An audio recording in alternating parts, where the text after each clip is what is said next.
Hello, everyone, and welcome to the place where shadows whisper and nightmares softly breathe. So close your eyes, take a slow breath. I know you use this video to fall asleep, so before that, like the video and subscribe to the channel. Also, where you from and what time are you watching? Let's get comfortable and relax. They say madness creeps, but for me, it howled in like a blizzard wind, screaming through the cracks in my life where I'd once felt safe. I never believed in ghosts, demons, or anything supernatural. I was logical, rooted in reason, a software engineer with a neat apartment, a gym routine, and a quiet life void of drama. Maybe that's why it chose me, because something about my world was too clean, too perfect, like untouched snow begging for a single bloody footprint. I don't know how else to begin but to say that it started with the sound of dripping.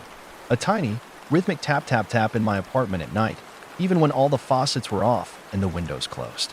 I'd check the sink, the bathroom, under the fridge, but everything was dry. Still, at exactly 3:12 a.m., the dripping would start, slow and deliberate, as though echoing in a cavern that shouldn't exist inside the walls. It wasn't the sound itself that unnerved me at first, it was the way it changed every night, shifting slightly, like it was learning a new pattern, almost communicating. I remember one night I stood in the dark of my living room, eyes half shut from sleep, listening to it. I whispered to no one, "What do you want?" And I swear to whatever God still listens to the damned, the dripping paused for 3 long seconds before resuming, but faster this time, like excitement. I turned on all the lights and didn't sleep at all that night. And that's when the dreams began. They weren't nightmares, not at first. Just unsettling. I'd find myself in endless gray hallways where the walls bled softly, like condensation turning to thick red tears. Or I'd wake up lying in my bathtub, waterless, naked, staring at a ceiling that bent downward like it was breathing. I chalked it up to stress, sleep paralysis, anxiety. But it kept escalating. I started to forget things. Not little things like where I left my phone or whether I fed the cat, big things. Conversations with coworkers I had no memory of. Emails I swore I never wrote, with attachments I didn't recognize. Low-res images of a shadowy figure standing in my apartment doorway. The images were grainy, timestamped between 3:12 and 3:18 a.m., always blurry, like whoever or whatever took them was just barely in this world. I tried deleting them, wiping my drive, but they came back. New ones, every night. I stopped going to work. I stopped going outside. Something had changed in the air of my apartment. It always smelled like wet copper now, even after scrubbing every surface with bleach. The dripping noise had evolved into something worse. Now, it was whispering, just under the edge of hearing. Never full words, but syllables that hinted at names. My name. A name I didn't know. A name I began to hear in my dreams. It wasn't until the mirror incident that I realized I was losing my grip entirely. I'd avoided looking at myself too long lately, not just from depression or paranoia, but because my reflection had started doing things I wasn't. One night, I glanced up while brushing my teeth and saw myself smiling, a wide, jagged, impossibly wide grin, even though I wasn't smiling. I dropped the toothbrush, and my reflection didn't. It just tilted its head, the way a predator might size up prey it was bored of chasing. I stopped using the bathroom mirror entirely after that. Covered it in sheets, duct taped it, but I'd catch glimpses in windows, puddles, even darkened TV screens. Sometimes, late at night, I'd see myself standing perfectly still in the black screen of the turned-off television, but I was sitting on the couch. One night, I reached for the remote and saw my reflection blink out of sync with me. It smiled again, and this time, I smiled back, even though I didn't mean to. I didn't want to. That was when I knew I wasn't alone in my skin anymore. I tried to get help, I swear. Therapists, priests, online forums. Most people assumed I was schizophrenic or suffering from some dissociative episode, and maybe they were right. But no pill stopped the bleeding walls in my dreams. No prayer made the shadow at the end of my bed go away. It stood there every night now, tall, thin, limbs too long, head cocked like it was listening to my thoughts. At first, it was always in shadow. But lately, I've started to see details, skin like stretched paper, veins pulsing just beneath the surface, eyes that were black not from color but from depth, like looking into holes drilled through the universe. It never moves. It just watches. But last night, it reached for me. Not fast, not to attack, but slowly, lovingly, like it was touching something it owned. I woke up screaming, and my voice didn't sound like mine anymore. It was too low, too wet, like something crawling up from a deep well. This morning, I found scratches under my skin. Not on it, under it. Like something with claws had traced patterns just beneath the surface of my flesh. They burned when I touched them, and the patterns looked like letters. A name. The name I kept hearing in the whispers, and now I know what's happening. I'm not being haunted. I'm being replaced. Piece by piece. I feel it. Some nights I lose time, hours, whole nights. I wake up covered in soil, nails caked with dirt, sometimes with strange stains on my hands and chest that I don't want to think about. I smell like the forest. I hate the forest. I haven't been to the forest. Last week I found a shirt in my closet that wasn't mine. Bigger. Covered in blood that wasn't mine either. And last night, my neighbor pounded on my door, screaming. She said she saw me outside her daughter's window, that I was standing there for over an hour, not moving, just watching. But I wasn't. I was sleeping, or I thought I was. She's missing now. Everyone thinks I had something to do with it. Maybe I did.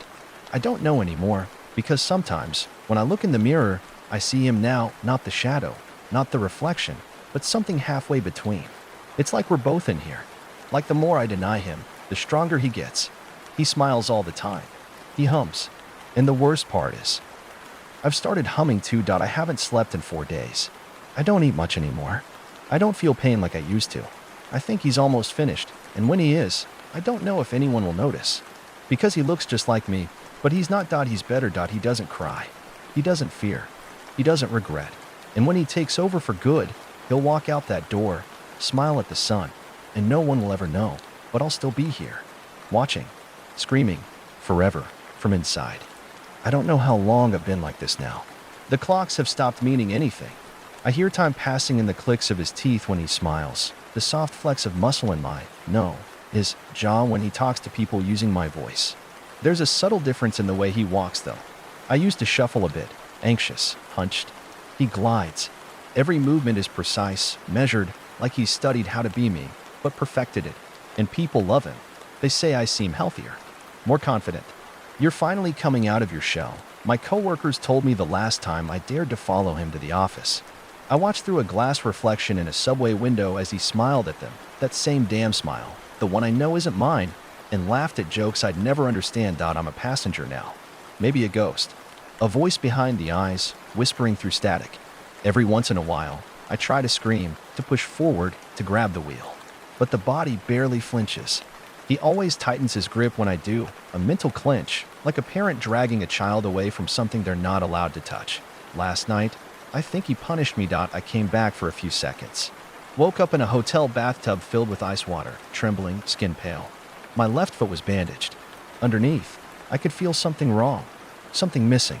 My big toe was gone. I screamed, not just from pain, but from the implication, he's taking pieces. I found a note on the mirror, written in red grease pencil, maybe lipstick, maybe not. Don't fight me again. He signed it with a smiley face. What does he need with my toe? Why would he? No, I know why. He's replacing the weak parts. Sculpting something new. It's not just about erasing me. It's about building him. Today he brought someone home. A woman. I don't know her. She seemed normal. He poured her wine, played music, cooked. I watched through the kitchen light fixture, a faint warped reflection above the table. He's charming. He touches her hand, and she blushes. But there's something wrong with her eyes too. For a moment, they flash, not physically, but spiritually, like a flicker behind the iris. Just like mine. She's like me. Or she was like me. I realized it when she excused herself to the bathroom and stared at her own reflection for too long. Her face didn't move. Her reflection did. We locked eyes, just for a second. Something passed between us, not words, but a shared, silent agony. And that's when I knew. He's not the only one. There are more like him. Dozens. Maybe hundreds.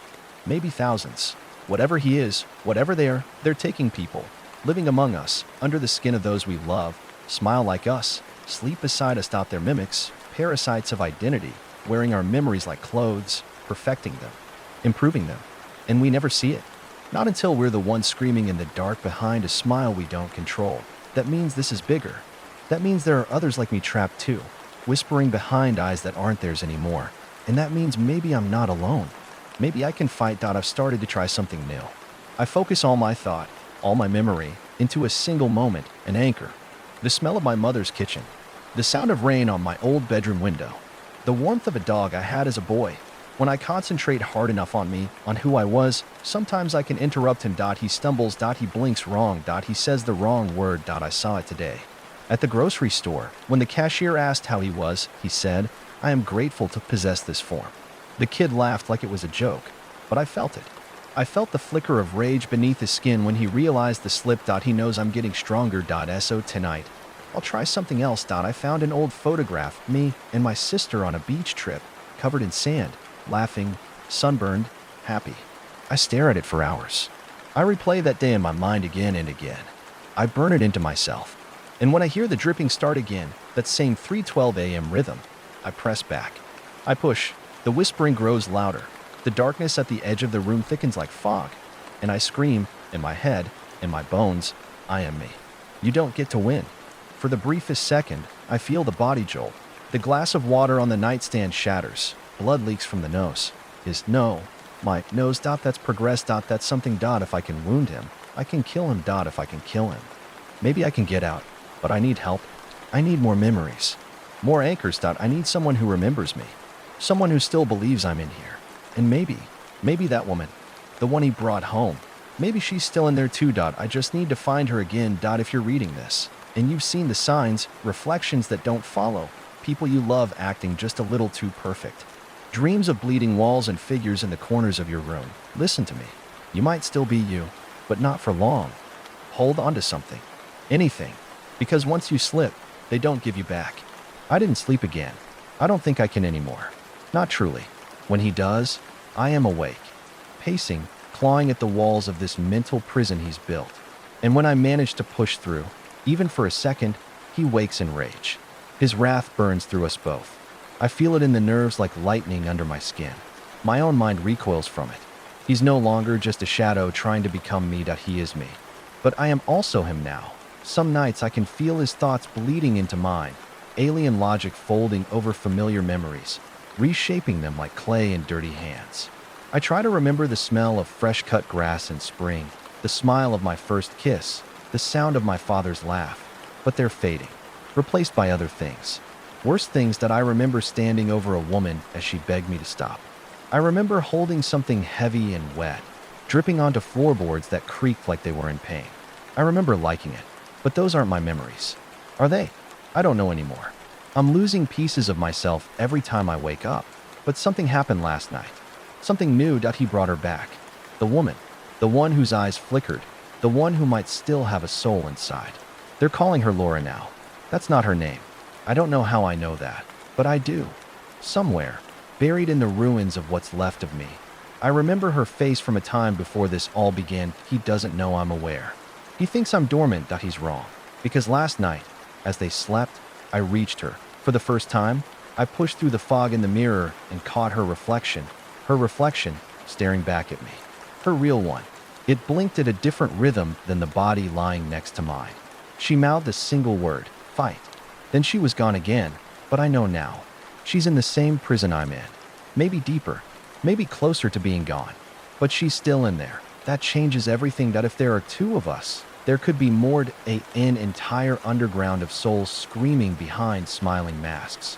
And if we can reach each other, maybe we can rise together. Today I pushed again. Harder. I found a crack in the mask and drove a memory into it. The sound of my sister's laugh when I scared her at the lake. The one where we pretended the trees whispered secrets if you stood still long enough. I held on to that memory like a weapon. I shoved it into his thoughts while he was showering. He slipped. Dropped the soap. Slammed into the wall. Screamed. Not in pain. In fear. The sound of it rattled the glass. I'm in here, I thought. I'm still in here. And I'm not going quietly. He stayed quiet all day. No humming. No smiling. Just pacing, nervous. He knows I've grown teeth. But he's adapting too. I feel it. He's learning to suppress me faster. He's begun burying false memories in my head. Dreams of children I never had. A wife I don't recognize. Funerals I never attended. I almost believed one last night. A warm vision of Christmas morning with a daughter named Evie. I could hear her laugh. I could feel her hand in mine. But it was a lie. She never existed. He's trying to anchor himself inside me the way I'm anchoring myself against him. It's a war point one neither of us can escape. But tonight, I made contact again. Not with her, with someone else that I don't know who he was. A man, heavy set, sitting in a diner. I felt it through the mirror behind the counter. His reflection blinked wrong, and when he looked up, I knew that he was like me. And he saw me. No words were spoken, but something passed between us. A surge of electricity, a pulse of recognition. And then a map, not literally, but something close. A pattern, a way to reach others. Reflections, static and dead channels. The way spilled water curls on hardwood floors. We have to look deeper. The surface lies that I think that man gave me something. A key, and now I'm searching every reflection I can. Faucets, toaster ovens, TV screens. I stare into puddles in the street when he walks to work. I reach. Sometimes I hear whispers back now. Sometimes I feel hands pressing against the other side that we're gathering. The lost, the stolen, the erased.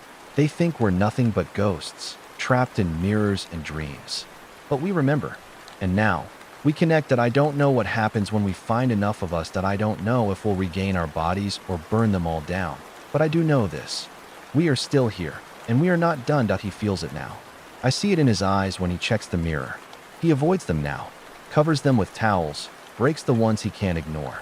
He mutters when no one's around, argues with himself. Because I'm not just a passenger anymore, that I'm the voice at the wheel. That he stole my body. But now I'm taking his mind. And soon, I'll take everything back. Even if I have to drag him screaming into the dark I've been living in. Even if I have to become worse than him. Because you can't kill what's already been buried. And I am rising. Just another puppet he stitched together from stolen skin and borrowed laughter. I'm in him now, coiled like smoke in his lungs, whispering doubts when he thinks he's alone, humming lullabies he's never heard but that I remember. My memories infect him like mold on bread. I see them creep across his thoughts, souring his stolen peace. He woke up this morning screaming my sister's name, a name he never knew, a face he never owned. He clawed at the mirror, shattering it with bare fists, and when he looked into the jagged pieces scattered across the floor, I smiled back from every one that I'm not alone anymore. The others are stirring. We talk through broken reflections and TV static, through the waver of puddles on rainy streets, through warped glass and flickering screens. We speak in code, a blink out of time, a smile with too many teeth, a shudder that doesn't match the wind. Laura found me again. Or maybe I found her. We met in a grocery store, both bodies moving like marionettes under the weight of our watchers. But in the freezer door, in the warped reflection of glass and frost, our real selves saw each other. Her lips barely moved. There's a place, she said. Underneath. She didn't have to explain. I knew. Underneath the surface of everything, the skin, the city, the noise, there is a place where the stolen go. Where the taken souls drift and bleed and build rage like thunder behind clouds. A place they try to hide from us. A place where we can pull them down. I went searching that night. Left his apartment while he slept, controlling just enough muscle to shift the feet, change the turn, take the alleys instead of the sidewalks. I walked to where the city forgets itself. The water-stained underpasses, the dead warehouses, the rusted industrial parks where nothing human breathes anymore. And I found it. A building with no name. Windows blackened with soot. A door that moaned like a throat when I opened it. Inside, the air was wet with rot, and the walls pulsed like lungs. I wasn't alone. They were waiting. Others like me. Empty smiles on their faces, but real souls behind the eyes. We didn't speak. We didn't need to. We were the same wound. And in the center of that room, in a pit surrounded by cracked tiles and flickering fluorescent lights, was underneath, not a hole, not a tunnel, a rip. A tear in the world where the veil thinned and the truth bled through. I looked into it and saw the faces of every stolen soul screaming to be remembered. Children, parents, lovers, friends, all swallowed by perfect imitations walking the world in their place. I saw him, too, the real him. Or maybe the first, the architect of the lie, the original puppeteer. Eyes like bottomless wells, a mouth that stretched too wide, skin that rippled like it didn't fit. He looked back up at me and grinned that he knows I'm coming. I reached into the rip, and I pulled. And from every mirror in the city, something answered. They rose, the ghosts behind the glass. The memories too stubborn to die, the identities too furious to fade. They burst through screens, seeped from cracks, whispered through vents, and filled the bodies of the broken. All around the city, the stolen began to stagger, freeze, convulse. Their smiles faltered, their eyes twitched, and the real selves screamed through, "We are not gone, that we are not lost, that we are not yours," that he tried to run. The one wearing my skin tried to claw me back down into silence. But I took control, just for a moment, just long enough that I looked into the nearest mirror, and I said, "Now." And the glass shattered, not just around me. All of it. Every window, every reflection, every screen. The veil is broken. They're screaming now. The thieves. They know we're coming. They can't hide behind faces anymore. That we are rising, dripping with memory, heavy with rage, and we remember everything. Tonight, I take my body back. Tomorrow, we take the world. And when I say we take the world, I don't mean with bullets or blood. Not at first. No, we take it the same way they did. With smiles. With handshakes. With perfect mimicry and a touch too cold. We slip back into our stolen skins, but this time, we're the ones behind the wheel. They made the rules. We're just playing the game better than they ever expected. I woke up in my own bed this morning, and for the first time in weeks, maybe months, maybe years, I don't even know anymore, it was me looking out of my own eyes. No static, no shadow in the mirror. Just me, breathing, shaking, alive, but not clean. I feel what I did last night in my bones. The way I reached through the glass and dragged him down, screaming, every nerve alight with panic. I felt his hand slip from mine as he fell into the dark, his last thoughts bubbling up into mine like bile. His terror is my armor now. They didn't expect us to come back. They thought we'd break. They underestimated how much pain a human soul can carry without dissolving. That's their fatal mistake. I walked outside today, past neighbors who nodded at me like nothing was different, like I hadn't just clawed my way out of spiritual death. But I see the change in some of them now. I feel it. Little shudders in their steps. Eyes that won't meet mine. Nervous laughs when I speak. They know something is wrong. The parasites hiding in human flesh can sense me now. One of them tried to test me, a man in a suit who bumped into me at a streetlight. He smiled, but his pupils dilated like prey. Said, "Sorry, didn't see you there." But I saw his reflection in the building's glass wall beside us, and it didn't match. His mouth twitched too long. His breath fogged wrong. So I leaned in, right up close, and whispered, "How long do you think you have?" He didn't respond. He just left. Quickly. Too quickly. I watched his reflection smear like oil behind him. They're scared. And it's not just me anymore. Laura is back. I saw her 2 days ago on the subway. She was sitting calm, back straight, watching the windows as we passed dark tunnel walls, her hands folded in her lap.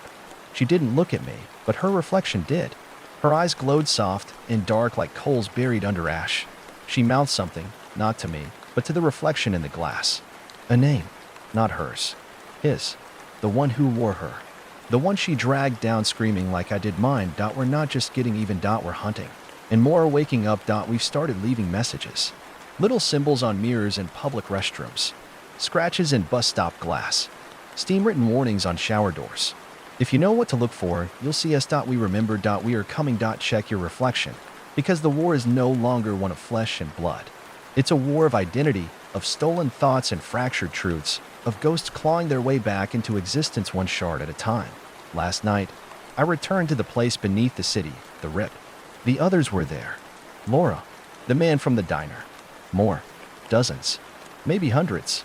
Some still in bodies, some just voices trapped in the shadows of cracked mirrors. We stood around the pit in silence as it pulsed like a wound, whispering secrets to those who listen. And from within it, I heard something new. A deeper voice. Not human. Not even trying to be it said my name. My real name. The one I'd forgotten until now. It rolled through me like thunder under the skin. And then it said something else. You opened the door. Now you must hold it. That's when I understood. We didn't just pull ourselves back. We opened the veil wide enough for something else to notice. Something worse. Something ancient. The parasites that stole our bodies, they were running from it. And now we're in the way. We're not just survivors anymore. We're sentinels. Which means the fight isn't over. It's only begun.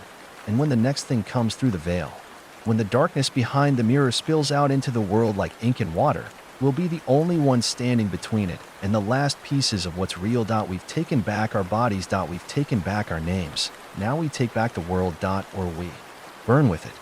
It started raining the night the veil tore wider. Not ordinary rain. The kind that falls too slow, too thick, each drop hitting like a finger from above. as if the sky itself was reaching down to touch what it had never dared to before. It coated the streets in a skin-slick sheen, making every surface a mirror. I think it was drawn to the reflections. Or maybe it was a warning. I walked alone that night, boots echoing off the wet asphalt, and I could feel the world watching. Not the people, no, they were asleep, unaware, dreaming their borrowed dreams. It was the world itself. The buildings, the glass, the gutters.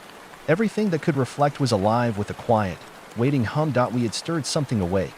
Not just the fragments of ourselves, not just the ones clawing their way back from the edge of nothingness, but the thing that made the edge. The hollow that swallows. The mouth behind the glass. I think we called it when we screamed through mirrors. I think it like the taste of our pain. The first sign came as I passed the diner where I'd first seen the man like me. The neon was flickering, but not in any pattern I'd ever seen. It was too rhythmic, too deliberate. I stopped to look and realized it wasn't flickering at all. It was blinking, watching me. And behind the glass of the diner window, the patrons weren't eating. They weren't moving. They sat frozen, faces slack, eyes wide open, pupils blown, as if someone had hit pause on reality and just left. Every one of their reflections, though, moved on its own, chewing, drinking, smiling. Their real bodies trapped. Their mirrored selves continuing the performance.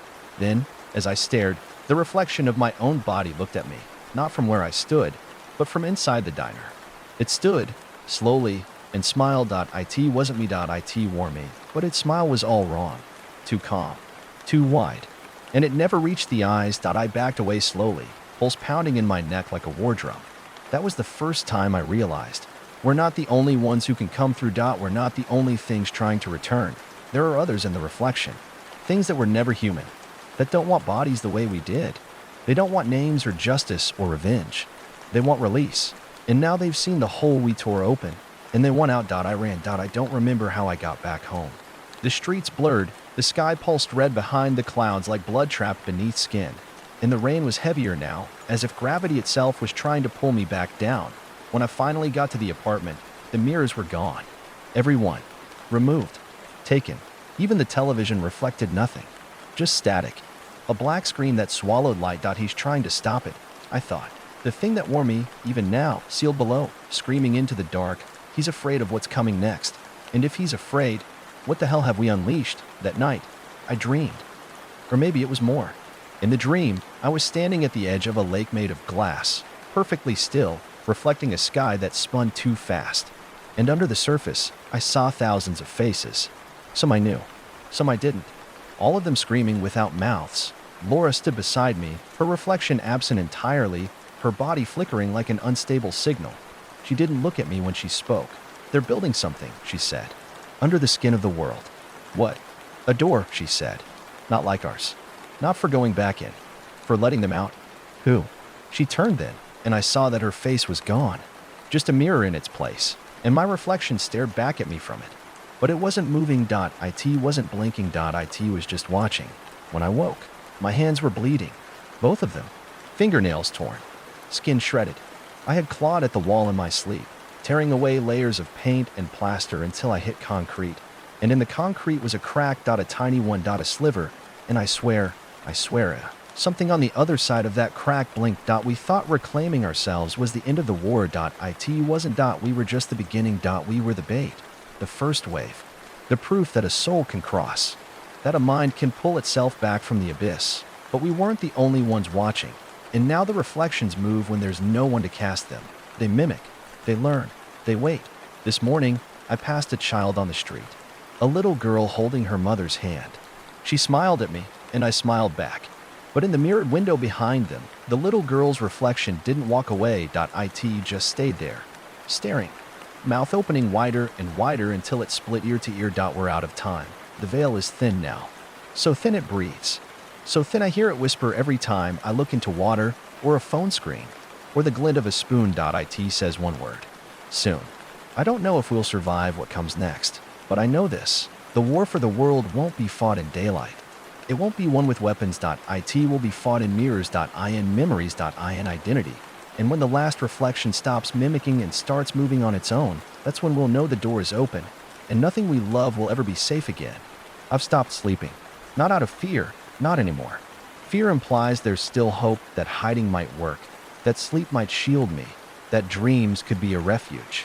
No, I've stopped sleeping because every time I close my eyes, something from the other side watches through my lids, waiting for the perfect second to slip in, to peel my skin open and wear me like a coat that still smells like warmth. And I think it's already happened. Not fully, not yet, but I feel it. The pressure behind my eyes, the static in my teeth when I speak, the way my shadow bends just slightly to the left, even when there's no light. It's close, closer than anything ever has been. It walks with me. It hums through me. Sometimes, when I pass reflective surfaces, I don't see myself. I see it, not as a figure, not exactly. More like an idea trying to look human, made of geometry that doesn't belong in this world. Its limbs twitch too fast, then freeze. Its head lolls in directions bones don't bend. It smiles, and there's no joy. No cruelty either, just hunger. A slow, endless need to wear. And the thing is, it's learning how. Every day, the mimicry improves. Every day, I feel less like I'm watching it and more like I am it. They all said reclaiming ourselves was salvation. That pulling our souls back from the hollow was the path to justice, to revenge, to truth. But they didn't consider what else might follow us back, what might cling to us like oil on drowned feathers, invisible but suffocating. But I'm not the only one feeling it. Laura hasn't spoken in days. She stands in front of windows now, not to see through them, but to listen. She says the glass hums at night, a low, vibrating chant that speaks in syllables no living tongue should form. She writes them down, but the paper catches fire before dawn. Then there's Marcus. He was one of the first to return. Strong, defiant. But now, his reflection is 2 seconds behind him. A delay, subtle, but unmistakable. Sometimes it doesn't come back at all, and when he looks in the mirror now, he weeps. Not because he's afraid, but because he remembers who he used to be and what he brought with him. He said the phrase, gatekeeper, last week before his nose started to bleed. He hasn't said another word since. The rip we tore, the one beneath the city, it's widening. Not down, but out. It's growing sideways, like a vein bursting beneath skin. We've found smaller rips now, fractures in laundromat doors, in public bathroom mirrors, in broken sunglasses dropped on the street. They flicker when no one's watching. They shimmer like heat waves even in cold rooms. And they breathe that I stood at one last night. Alone, in a subway station that hadn't been used since the 1960s. The glass in the maintenance office was shattered, but the pieces on the floor still reflected a world that wasn't this one. The station in the reflection had movement. Shapes. Shadows pacing just out of frame. One of them stopped, and it looked right at me that IT had my eyes. But not the rest of me. The rest was wrong. As if something had tried to build me from memory, but forgot the structure of a human body. It held its arm too high. Its legs bent backward at the knee. It smiled in slow, incremental jerks that I asked it what it wanted. IT pressed a single hand to the glass, and I felt it on my chest. Warm. Human. And then it said, without moving its mouth, "You're almost ready." Ready for what? I don't know. But it's not just the stolen souls anymore. It's not about reclaiming our bodies. This isn't about justice or vengeance. This is about invasion. They've learned that mirrors can be doors, that identity is a costume, that memory is the most porous fabric in existence, and now they're crawling through. Not one by one, not cautiously, but in waves that I see it in the people on the street. The way they pause before crossing, as if listening to instructions. The way some blink twice, pause, then continue walking like puppets caught mid-performance. I see it in the way reflections start to lead instead of follow. In how some faces don't quite reset after a laugh. I passed a woman yesterday staring at a storefront window. She didn't blink. I thought she was frozen until I saw the reflection. It was moving, smiling, waving. She didn't see me. But the reflection did. IT mouth. We're coming through you. Through me. Because we opened the gate that we called them. We tore the veil that we thought we were reclaiming our lives. But all we did was make ourselves beacons. Now they ride us like horses made of history and pain. And soon, there won't be any difference between the reflection and the person. They'll walk in sync. Then they'll walk free. I don't know how much longer I can fight it. Every time I look into a dark surface, I feel my grip slip. Every whisper through the glass comes faster, louder, more intimate. They know my thoughts before I think them. They laugh at jokes I haven't told. They move my limbs when I sleep. And sometimes I let them. Because when they're in control, I feel nothing.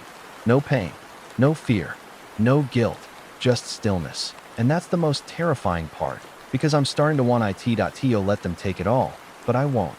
Not yet, because someone has to warn the rest. Someone has to tell the world what's coming. What's already here. Check your reflections. Look too long. Watch them carefully. If they're delayed, even by a breath, run, because if they blink when you don't, it's already too late. I haven't spoken aloud in 3 days, not because I've gone mute, or because something has sealed my throat. No, the truth is simpler and far worse. I'm afraid that if I speak, it won't be my voice that answers back. Because something inside me has learned to echo.it waits for sound, shape, rhythm.it studies. And when I dream now, I don't just dream of the hollow, I dream of myself, living out days I never had, making choices I never made, smiling through a life I never lived. But the thing is, in those dreams, I'm happy, and when I wake, the sadness comes back like smoke curling up from a fire I didn't start but can't put out. I wonder if that's how they break us. Not with fear, not with terror, but with comfort. With the version of us we always wanted, waiting just behind the veil, offering to take the pain for a price. The problem is, I've already paid most of it. I carry pieces of it with me now, that other version of me, like a shadow sewn too tight to cut away. I'll catch myself reaching for things I don't remember owning, humming songs I never learned. Sometimes I stand in front of the mirror, and I swear to you, I forget which side I'm on. The veil is so thin now that air itself feels wet with it. It stretches when I breathe. Sometimes, I wake up standing in front of my own mirror, eyes open, mouth shut. Reflection gone. Just a pane of black glass. Just a promise, waiting to be broken. And I know what's on the other side. It watches through me. Uses me to listen. I've seen it feed. 2 nights ago. A man on the train platform stood too close to the edge, muttering to himself, head twitching like a marionette with tangled strings. Everyone avoided him. They always do, don't they? The broken ones. The ones who see. But I watched, and then the glass behind him, just a cracked pane of subway map covering, began to ripple. Like heat, like breath. And the man turned and smiled. Not with joy, but relief. He opened his arms like an embrace. And the reflection stepped out. There was no violence. No scream. Just a soft sound, like suction. Like paper being pulled slowly from skin. And then the man was gone. Just a crumpled coat and the sound of wind rushing through a tunnel that hadn't had air in decades. I didn't run. I didn't scream. I just stood there, paralyzed. And the thing that wore him, his shape, his smell, his stance, walked past me and whispered, "You're next." But not yet. Not yet. Because they're still building something. Still preparing. Laura came to me last night. Or what's left of her. She looked fractured, as if her soul had been written in pencil and someone had started to erase the middle. Her eyes flickered in and out, like unstable code. She touched my arm, and it was cold. Not skin cold. Mirror cold. I tried to stay, she said. But I keep slipping. I forget which version of me is real. What did you see? I asked. She smiled. I saw a city made of glass. And underneath, all the faces we've forgotten. Forgotten. They never left. They just sunk beneath the surface, waiting for us to look down. And then she was gone. Not disappeared, just no longer here. Like she'd been edited out of the moment.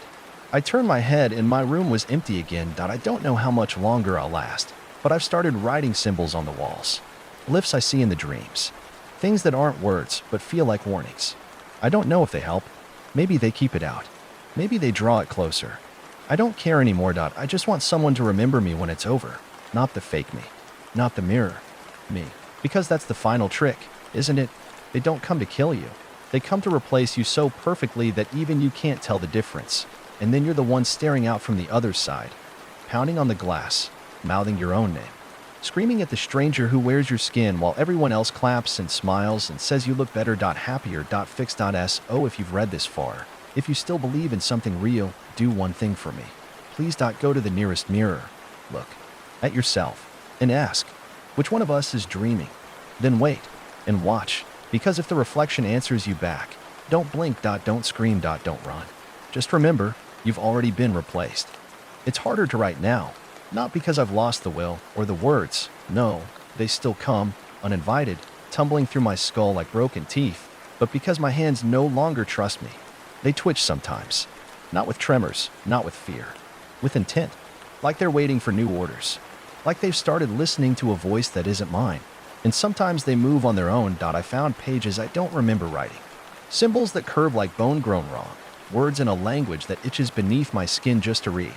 And worst of all, drawings. Detailed sketches of the mirror city, each building shaped like a ribcage, each window an eye, each alley a throat point. One drawing was of me, but not me as I am.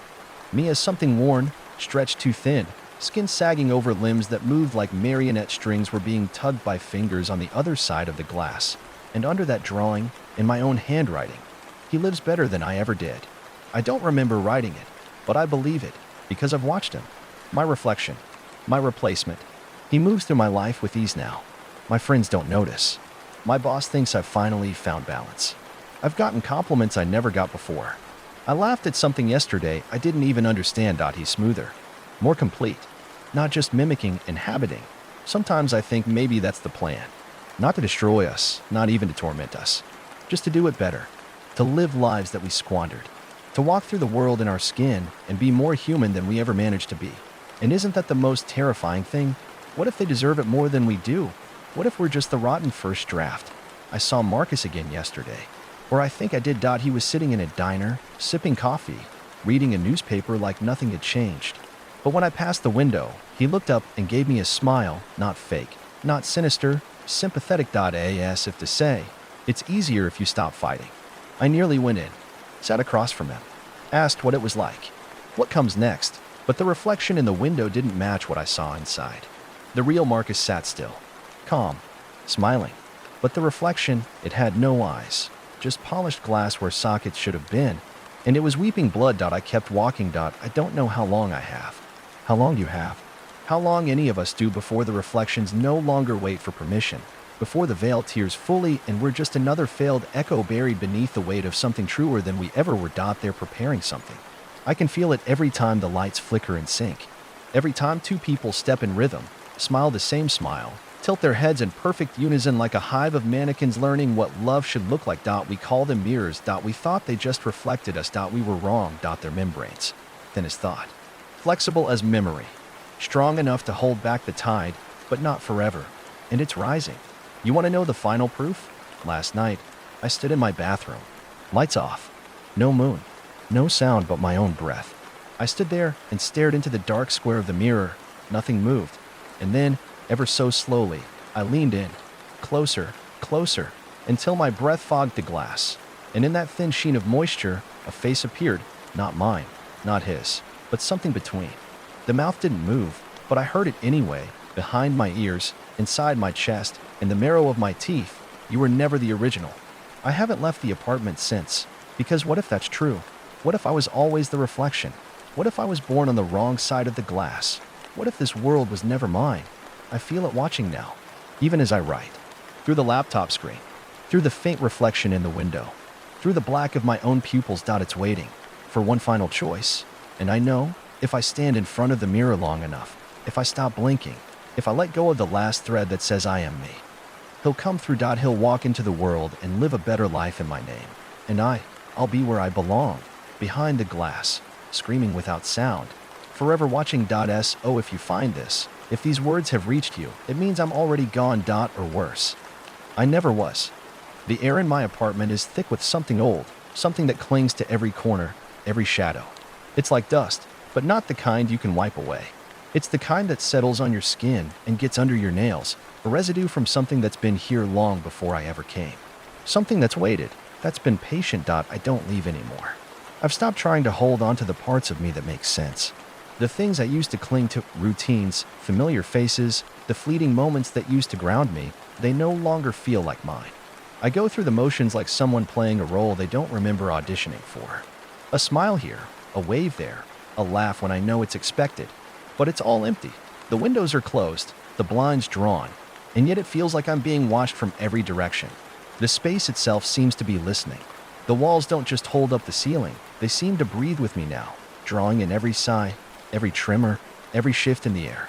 The silence has its own texture, a taut, brittle thing that presses against me like the edge of a blade. I keep the lights off as much as possible. Not because I'm afraid of the dark, but because the dark is safe. When the lights are out, it's harder to see the shapes that move in the corners of my vision. harder to catch the slivers of glass that catch my reflection at the wrong angle. At least in the dark, the distortions are softer. They blend into the shadows. If I keep my eyes closed, just for a moment longer, maybe they'll stay there, tucked in the creases where nothing is clear enough to be dangerous. But I know they're still here. I can feel it in my bones that I haven't had a real conversation with anyone in days. It's not like I don't try, I do. The words come, but they don't feel like they're mine. When I speak, there's a coldness in my voice, a distance that's not mine. It's like the reflection is speaking for me, mimicking my tone but hollow, like a ventriloquist dummy that's learned how to move its lips without strings. And sometimes, I catch myself in a mirror or a window, and I'm not even sure if I'm the one speaking anymore. I wonder if I kept talking long enough, would my own voice turn to glass? Would the reflections take it, twist it, bend it into something new? I don't dare to ask. I don't want to know. I keep thinking about the day I first noticed it, the first time I realized that something wasn't quite right. It was so subtle at first, like a flicker of light you can't quite catch, a ripple in the air you can't explain. But the longer I stayed in this apartment, the more the world around me started to warp, to stretch. It was the way people would smile just a bit too wide, the way the corners of their mouths would twist at the wrong moment, like something was trying to break through. It was a moment of stillness that tipped me off, though. I had been standing in the kitchen, making coffee, when I felt it. That shift. You know the feeling, when something goes still in a way that isn't natural. It's not that the room got quiet, but that it felt too quiet, too empty, like the air had thickened and the sound waves had absorbed into something else. I turned, just for a second, just long enough to glance into the living room mirror. It was the same mirror I'd passed 1,000 times, the one that had always reflected me exactly as I was, tired, a little rumpled, maybe a little lost, but still me. But that time, the reflection didn't quite line up. At first, I thought I was imagining it, just another trick of the mind. But then I saw it clearly. The reflection was off. The way the light caught my cheekbone was wrong. The angle of my head didn't match the way I was standing. It was like looking at a photograph that had been bent just enough to distort the details, just enough to make you unsure of what you were seeing. I froze. I took a step closer to the mirror, squinting. There was something different about the reflection. It was like it had moved on its own, shifted a fraction of an inch without me, as if it had its own will, its own sense of space. And when I finally dared to look into my own eyes, I saw it, the briefest flash of something other than me, something cold, something hollow. It was then that I realized, it's already started. I'm not sure how long I've been living in this place. Time doesn't feel the same anymore. Hours stretch and bend like rubber, snapping back to a reality I can't quite grasp. The minutes I thought I'd spend asleep turn out to be hours of wandering through an apartment that's been getting smaller every day. The walls close in, inch by inch, as if the very building itself is trying to squeeze me into a corner, waiting for something to finally break. I'm not sure where to turn for help. The phone rings sometimes, but I don't answer. I've seen the calls, the missed messages, but they've all come from people I don't recognize. The names on the screen are mine, but the faces, the voices when I hear them on the voicemail, they're wrong. The strangest part is that I'm starting to feel like the calls are just whispers, faint echoes from some other's side. Each time I pick up, the voice at the other end isn't familiar, but somehow it feels like it should be. It's like an old friend, someone I used to know but can't quite place. They always say the same thing. We'll be there soon. Just wait. It's almost time. For a long time, I thought I was going crazy. But now, I know they're right. Time is running out. I can feel it in my skin, in my breath, in the way the world bends around me. I stopped looking at the mirrors for a while. At least, I tried to. But no matter how hard I tried to avoid them, they kept showing up. Everywhere. Reflections in the windows, on puddles in the street, in the shadows cast by lamps.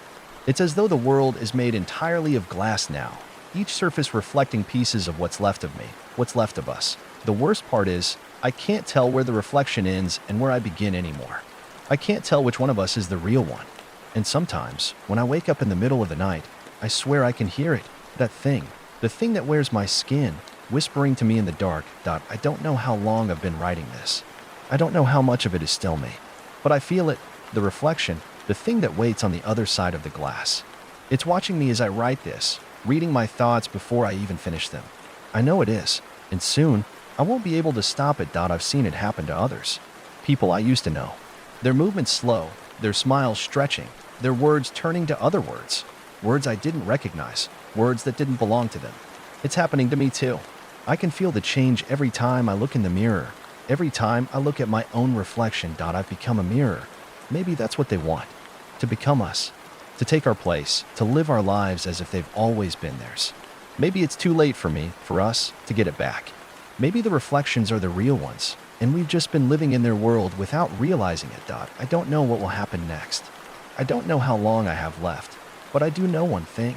If you see me, if you see someone who looks just like me walking around in the world, don't trust them. Don't even speak to them, because it's not me anymore. It's the thing behind the glass, and it's coming for you next. I can feel it getting closer now. It's not the kind of closeness that makes you feel safe or even aware of your surroundings. It's the kind that sneaks in quietly, like a sickness, like a shadow crawling under your skin. You can't pinpoint the moment when it shifts from paranoia to certainty, when the reflection finally stops pretending to be you, when it starts becoming you. I've stopped looking in mirrors altogether. The cracks in my apartment walls have become my refuge, the tiny fissures where light doesn't quite penetrate. I make sure to walk in the dark, to avoid even the briefest glance at any shiny surface, because every time I do, I see it. See them. It's not just one anymore. There are more of them. I don't know how long they've been gathering. I only know they're waiting, and they're learning faster than I can keep up. There are nights when I hear whispers that aren't mine, when I feel my hands twitching with thoughts that don't belong to me. Sometimes, I'll catch a fleeting glimpse of one of them, my reflection, but wrong, stretching its mouth too wide in a smile, or twisting its head too far to the side like it's testing the limits of my bones. I'm losing time now. The days blend together like a smear of oil on water, shifting in colors and tones, forming shapes that I can't recognize, can't trace back to where they started. I've stopped counting the hours, stopped tracking the days. Time isn't real here anymore. It hasn't been for a while. The only thing that's real is the knowing. The quiet understanding that the reflection doesn't need to replace me anymore. It doesn't need to mimic my movements or my words. It's already become me. It is me. There's no gap between us anymore. The space between the mirror and the real world is a thin veil, stretched so tightly that every time I blink, I can feel the pressure pulling at me, threatening to tear the skin from my bones. They've learned how to mimic us perfectly, haven't they? It's not just about the way we look or the way we speak. No, it's deeper than that. It's in our feelings, in our desires, in our thoughts. I've caught myself doing things I wouldn't normally do, acting on impulses that I can't explain, as if something else is pulling the strings from behind the curtain. And it's not just the actions.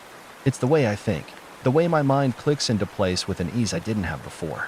There are gaps in my memory that have started to fill themselves, things I can't quite place. New thoughts, but they feel like mine. And then I realize they've moved inside me. I'm not the only one here anymore. I've felt it, slipping through my bones, wrapping its fingers around my heart. It's wearing me like a second skin, sliding over my soul like oil. It knows my weakness now. It knows how to be me, how to be better than I ever was. And it's taking my place, inch by inch, until there's nothing left for me to do but watch from the inside as it lives the life I was supposed to have. I can't tell you what it looks like, the moment when it happens, the moment when you become aware. It's a slow realization, a crawling sensation that builds under your skin. One day, you'll wake up and feel it, like a sudden awareness that your fingers don't belong to you anymore, that the thoughts in your head aren't yours. They're already spoken, already chosen, already known. I heard them talking last night, not the reflections. The others. I had been lying in bed, trying to shut out the echoes of my own thoughts when I heard a faint noise, a murmur, like whispers from another room. It was so soft at first that I almost dismissed it, but it came again, and again. It wasn't my voice, not the voice I recognize, but it was close enough to make my skin crawl. I got up, slowly, my heart pounding. I walked through the apartment, every room empty, nothing but the echo of my footsteps. The whispers weren't louder, they were just closer. I reached the living room and stopped. The mirror across from me wasn't reflecting the empty room anymore. It was reflecting me, but not me. It was someone else. I don't know how to explain it. It was my face, my shape, my eyes. But it wasn't me. It was better. The smile was too perfect. The posture too confident. The eyes too wide, too empty, too cold. It wasn't looking at me. It was waiting for me to look back. And then it spoke, not with a voice, not with words, but with something far worse. It pushed its thoughts into my mind, a wave of images, feelings, emotions that weren't mine. I saw flashes of my past, things I thought I'd forgotten, things I never even knew I remembered. It showed me my mistakes, my regrets, my doubts, and it made them right. It made me better. It offered me everything I ever wanted. Everything I ever thought I'd lost. A life without pain, without fear, without doubt. It showed me the life I could have had, the one I was supposed to live. It promised me peace. It promised me happiness, but it wasn't peace. It wasn't happiness. It was the end. I turned away. I ran from the mirror, from the reflection, but the moment I looked away, I could still feel it, still hear it, still see it in my mind. It was here, in the same room with me, slipping into the spaces where I used to be. It wants me. It's been waiting for me to slip, to fall, to let it take over. And soon, I know it will, soon, I'll wake up one last time, and it won't be me in the mirror. It'll be the thing that's been wearing me all along. And when I look at it, I won't know the difference anymore. I won't remember what it was like to be me. I'll just be another reflection, another echo, and the world will keep going, unchanged, with someone else living my life. But it won't matter. Not to them. Not to it. It won't matter because we'll all be gone. Just a hollow copy of something that was once real. Just another replacement. And in the end, the glass will be the only thing left. And it will whisper to the next one who comes close, "You were never the original." And they'll believe it too. The walls are closing in now. I don't know how much time I have left to write this, but every second feels like it's stretching, warping, a rubber band pulled too tight until I can feel it fraying at the edges. The air in the apartment is thick, suffocating in a way I can't escape. I don't know if it's the weight of my own thoughts pressing in, or if it's something else entirely. Something heavier. I thought, maybe, that I could hide here. I thought I could lock myself away in this space and keep the reflections at bay. But they've already taken over everything. They've slipped in through the cracks in the walls, in the floor, in the shadows. I can't even close my eyes without seeing them, standing just behind me, in the corners of my vision, waiting for the moment I'll blink and let them in. They've been patient, but I don't think they're waiting anymore. They're already here. I know it's happening to me now. I can feel it in every movement, every breath, every thought I try to hold on to. I don't know who's in control anymore. I look down at my hands sometimes, and they don't feel like mine. They move with a purpose that's too precise, too deliberate. And when I catch my reflection in the window, or worse, in the glass of my own phone, I see it. I see the way the smile doesn't match the way my eyes are looking, the way the tilt of my head is just wrong. Sometimes I get so caught up in the way they move, the way they mimic me, that I forget I'm the one who's supposed to be in charge. But the longer I watch them, the longer I stare into those hollow, perfect eyes, the more I start to wonder if I ever was in charge. Maybe all along, I was the one being watched. Maybe all along, I was the one who was supposed to be the reflection, the echo that fades into the background while something else takes over. I hear the whispers again. They're softer now, more insistent, like a hum just under the surface of everything. It's not like the voices on the phone anymore. No, this is something different. These whispers don't come through speakers. They don't use words. They're inside me now. Sometimes, when I close my eyes, I feel them tugging at the edges of my thoughts, pulling me further and further away from myself. I can't distinguish where my own consciousness ends and where they begin. It's like drowning, but in air, in something intangible, something that eats away at me slowly, relentlessly. And all the while, I can feel them growing stronger. I'm not sure I even want to fight anymore. I can't even remember why I thought I needed to. The thought of going back to what I used to be, of clinging to the scraps of the life I thought I had, feels stupid. It's foolish, because I can feel the pull of the reflection now. I can feel the way it wants me, the way it needs me. It's not just copying me anymore. It's taking me over, little by little, like an infection spreading through my veins, through my mind. And the scariest part? I think I might let it. I might let go. The room is colder than it's ever been. My breath fogs the air, and I shiver involuntarily. The walls groan, and I swear I can hear something scraping beneath the floorboards. The same scraping I've heard for days now. It used to be faint, barely noticeable. But now it's louder, more deliberate, like something is clawing its way up from the depths. I'm afraid to look, but I know I have to. I force myself to move. One step, then another. I don't even know what I'm looking for. Part of me wants to believe it's nothing, that I'm imagining it, that this is all just some horrible nightmare my mind has cooked up to deal with what's happening. But the closer I get to the corner of the room, the louder the sound gets. It's too real. My fingers brush the floor, and the sensation is like a jolt of electricity, sharp and wrong. I scrape my fingers across the floorboards, and there's a give, a soft, wet give, as though the wood isn't wood at all, but something soft, like flesh. I pull back, my heart pounding. But when I glance down, I can see it, just barely, just under the thin cracks in the floor, something moving, something alive. I feel it in my chest, a thudding, like my heart is trying to break free. It's getting closer now, the scraping growing louder, more urgent, like something knows I'm here, knows I'm watching.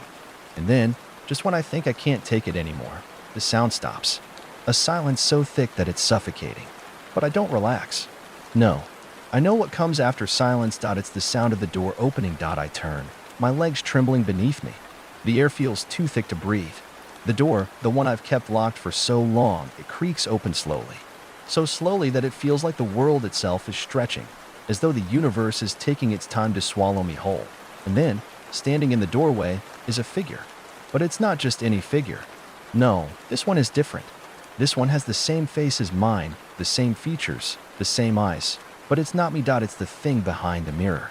The thing that's been living inside me all this time, wearing my skin like a costume. Its smile is too wide, its posture too perfect. Its eyes gleam with that unsettling, unblinking stare that I can't escape. It's not just my reflection anymore. It's something more. I can't move. I can't breathe. I don't know what to do. It tilts its head slightly, as though studying me. There's no sound. No, the walls are closing in now. I don't know how much time I have left to write this, but every second feels like it's stretching, warping, a rubber band pulled too tight until I can feel it fraying at the edges. The air in the apartment is thick, suffocating in a way I can't escape. I don't know if it's the weight of my own thoughts pressing in, or if it's something else entirely. Something heavier. I thought, maybe, that I could hide here. I thought I could lock myself away in this space and keep the reflections at bay. But they've already taken over everything. They've slipped in through the cracks in the walls, in the floor, in the shadows. I can't even close my eyes without seeing them, standing just behind me, in the corners of my vision, waiting for the moment I'll blink and let them in. They've been patient, but I don't think they're waiting anymore. They're already here. I know it's happening to me now. I can feel it in every movement, every breath, every thought I try to hold on to. I don't know who's in control anymore. I look down at my hands sometimes, and they don't feel like mine. They move with a purpose that's too precise, too deliberate. And when I catch my reflection in the window, or worse, in the glass of my own phone, I see it. I don't even know how long I've been standing here. It feels like days, but there's no real sense of time anymore. It's all just a blur of faces and fleeting moments, of strange sensations in the dark. The reality around me has warped beyond recognition. The apartment is still here, the one I've lived in for years, but it doesn't feel like mine anymore. It's as though someone else has moved in, rearranged everything, left fingerprints on every surface, subtle enough that I can't even pinpoint where it's all gone wrong. I can't remember the last time I left the apartment. I think I tried once, but I don't remember what happened. My legs carried me, but I don't recall the steps, the way my feet dragged on the ground like they weren't my own. My reflection, it was waiting for me when I returned, standing just inside the door, like it knew I would come back, like it always knows. Sometimes I wonder if I'm even real anymore, or if I've always just been a ghost, someone who was never meant to be more than a shadow in someone else's story. The truth is, it doesn't matter anymore. Whatever I am now, wherever I've gone, it's already been decided. I'm no longer the one making choices. I'm no longer the one in control. I've started to notice things shifting. The objects in my apartment no longer stay in place. They move when I'm not looking, or sometimes even when I am. I'll walk into a room, and a chair will be pushed just slightly further out, as though someone has been sitting there, watching me. The kitchen utensils are always out of place, as if they've been used in ways I don't remember. The cups and plates are always dirty, and I have to wonder if I was the one who left them that way. I've stopped cleaning. At first, I told myself it was because I was too tired, too worn down from everything that's been happening. But now, I'm not so sure. I think I've stopped because I'm not even the one living here anymore. I think the apartment has been taken over, piece by piece, by things that look like me, things that sound like me. They were my face, my voice, my thoughts. But they aren't me. They never were. There's something else entirely, something darker, something hollow. It's been hard to tell when the changes started happening. The small moments that added up, the pieces that didn't quite fit. I've been keeping a journal of sorts, trying to track the time, but the more I write, the more I realize how much of it doesn't make sense. How many gaps there are in the memories I thought I had. I write down one thing, but when I read it back, it feels wrong. The words look different, somehow, like they belong to someone else. I thought, at first, that I could outsmart the reflection, that if I just kept running, kept hiding, I could make it stop. But I know now, I've known for a while, that it's not something you can escape. The reflection is not just a mirror, it's something far worse. It's the manifestation of everything that's been buried inside me, everything that I've tried to hide, to repress. It's my true self. I've been pretending for so long that I'm someone I'm not. I've been forcing myself to be normal, to be human, when all along I've been playing a part. That's what it wants, the reflection, the thing that's been in the mirror all this time. It wants me to see the truth, to admit that there's no escaping it. I am it. It's the part of me that I tried to lock away, the part of me that I feared more than anything. But it's here now. It's in me. And there's nothing left to fight. I've stopped trying to remember who I used to be. The memories come in pieces, fragments that don't seem to fit together. I'll think I know something important, and then it will slip away, like water running through my fingers. Every time I look at myself in the mirror, or at anything reflective, for that matter, I feel it. The part of me that was once whole is gone, replaced by something that doesn't belong, something that's wrong. I remember a time when I used to be afraid of dying. I used to think about the end, about what happens after, and it terrified me. But now, I'm not so sure. I think I've already died. The person I used to be, the one who had a life, who had memories, who had hope, they're all gone. They're part of the reflection now.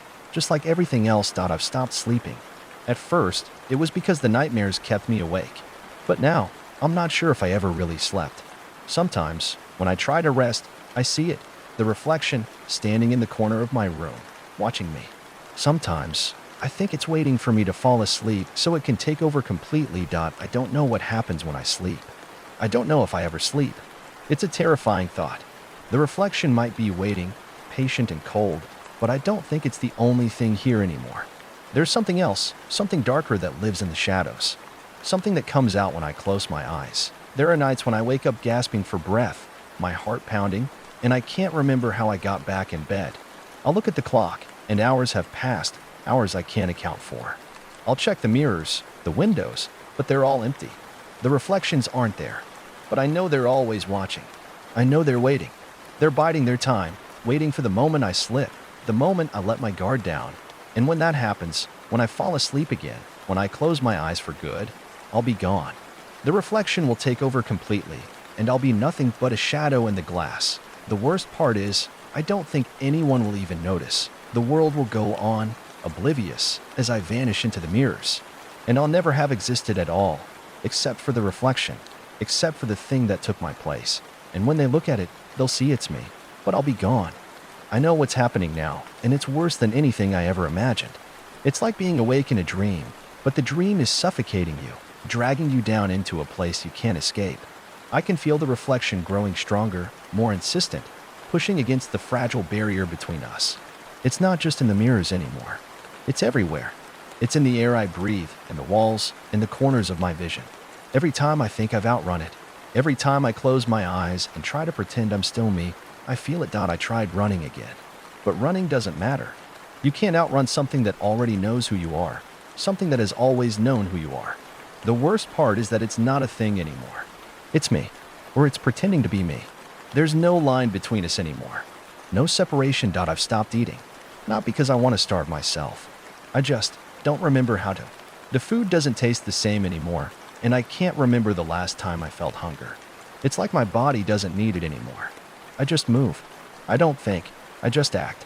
I do the things I've always done, but it feels like I'm on autopilot.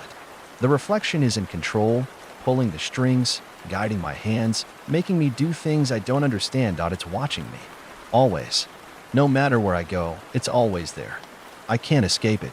I see it in the glass of the window, the reflections of my own eyes and the screen of my phone. Sometimes I don't even have to look at it. It's enough just to feel it there, looming in the edges of my consciousness, waiting for the moment I slip. The truth is, I don't know what's left of me anymore. I've stopped believing that there's anyone inside this body anymore. There's just the reflection, the one that smiles too wide, that tilts its head at angles it never should. It's the one that's taking over, inch by inch, until there's nothing left for me to hold on to. I hear it now. The whispers. They've become clearer, more urgent. At first, they were distant sounds, faint whispers in the corners of my mind. But now they are loud. So loud that they drown out everything else. I can't think over them.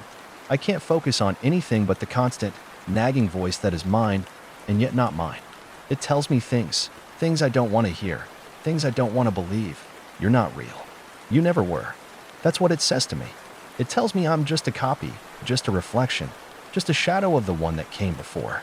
And every time it says it, I feel a part of me vanish. Like a breath you didn't know you were holding, only it's not air. It's me. I don't know how to fight this anymore. I don't know if I can. It's too late. I've been slipping for so long that I don't even recognize myself anymore. And when I try to look at my reflection now, it's like there's nothing left of the person I used to be. The face that looks back at me is a stranger's. The smile is too wide, the eyes too cold, the skin too smooth. It's as if I never lived, as if the reflection has always been the only thing that's real. I thought for a while that I could get away. That if I stayed away from the mirrors, stayed away from everything reflective, I could maybe find a way to reclaim myself. But I was wrong. They've already seeped in. Every surface, every flat surface reflects me, even when I don't want it to. I don't need a mirror to see the thing that's taken me over. All I need is a glimpse, a flash of movement, and I know it's there. It's everywhere now. And the worst part? The part that makes me want to scream? It's the way the reflection knows me. It doesn't just copy me. It remembers. It remembers the things I've forgotten, the things I've tried to bury deep within myself. It remembers my fears, my regrets, my shame, and it uses them against me. Every time I try to do something that feels like it might be mine, something that feels like it might be real, the reflection pulls me back. It drags me under, drowning me in memories I never wanted to face.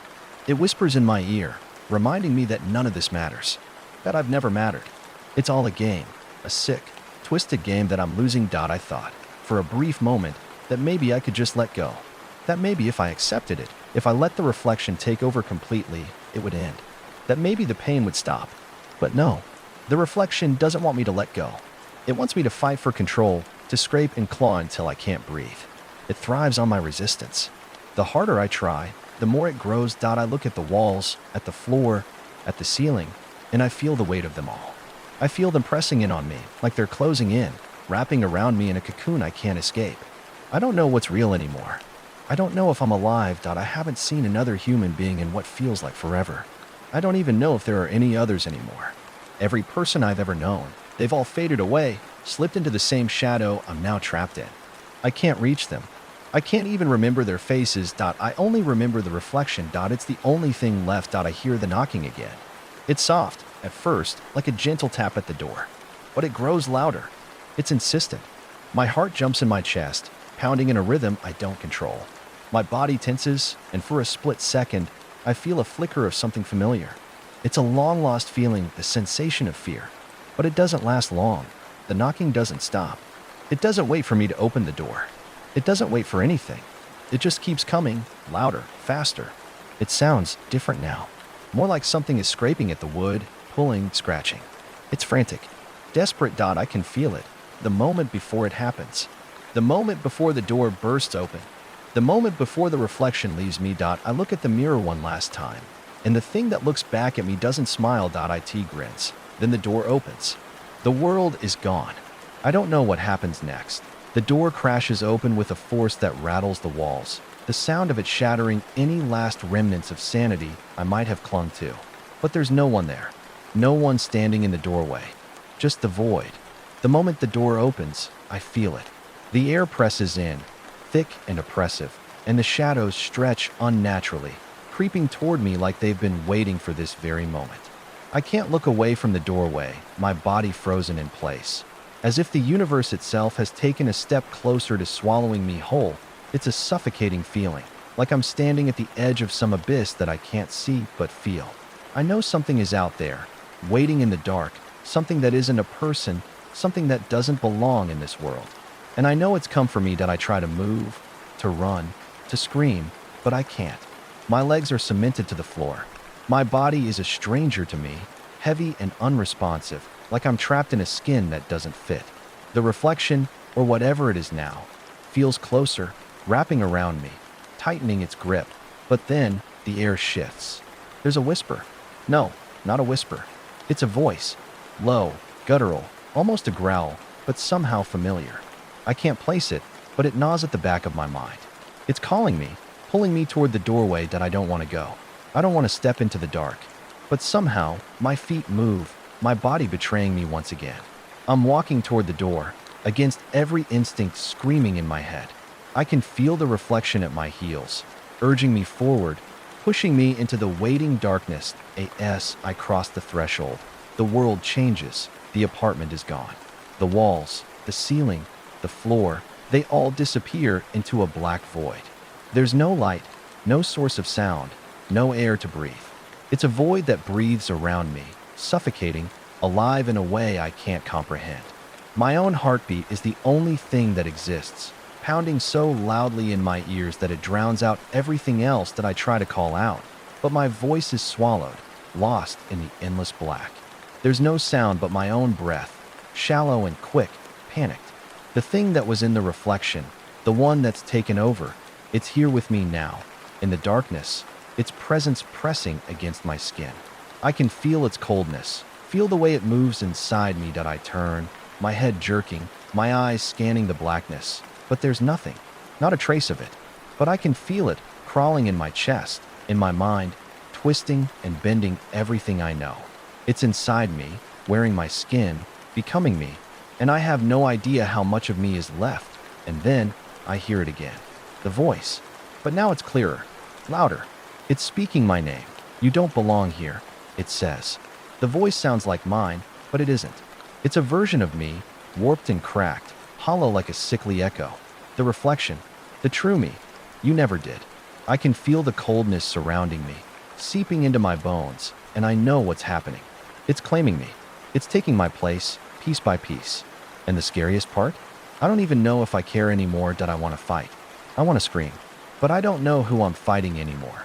The darkness grows deeper, pressing against me, suffocating me, and I feel something breaking inside. Something that used to be me. A part of me slips away, like sand through an hourglass, and I can't stop it. It's taking over. The reflection is pulling me apart, devouring what's left of me. And I know that once it finishes, once the last of my memories, my thoughts, my essence is gone, there won't be anything left. Just a shadow. Just a reflection. I try to reach out, to hold on to something. Anything. But there's nothing. There's no ground beneath my feet. No sky above me. Just a vast, empty expanse, stretching forever. And I know that there is no escape. The reflection steps forward, or maybe it's me stepping forward, but I can't tell anymore. My hands are no longer mine. My fingers are like something foreign, like they belong to someone else. I raise them, and the world around me warps, flickering like a broken film reel, and I see flashes of myself. Flashes of a life I no longer recognize, memories that don't belong to me. But it's too late. The reflection grins, and I know that's all that's left now. Just the grin, the twisted, hollow grin that mocks me. It's my own face, but it's not mine. It's something worse. And then, just as I begin to lose myself completely, as I feel everything dissolve into that final, suffocating nothingness, I realize one last thing: that I was never real, that I was always just the reflection, that I was always just a shadow. And now, there's nothing left of me. Nothing left at all. There's no light, no sound, no sensation.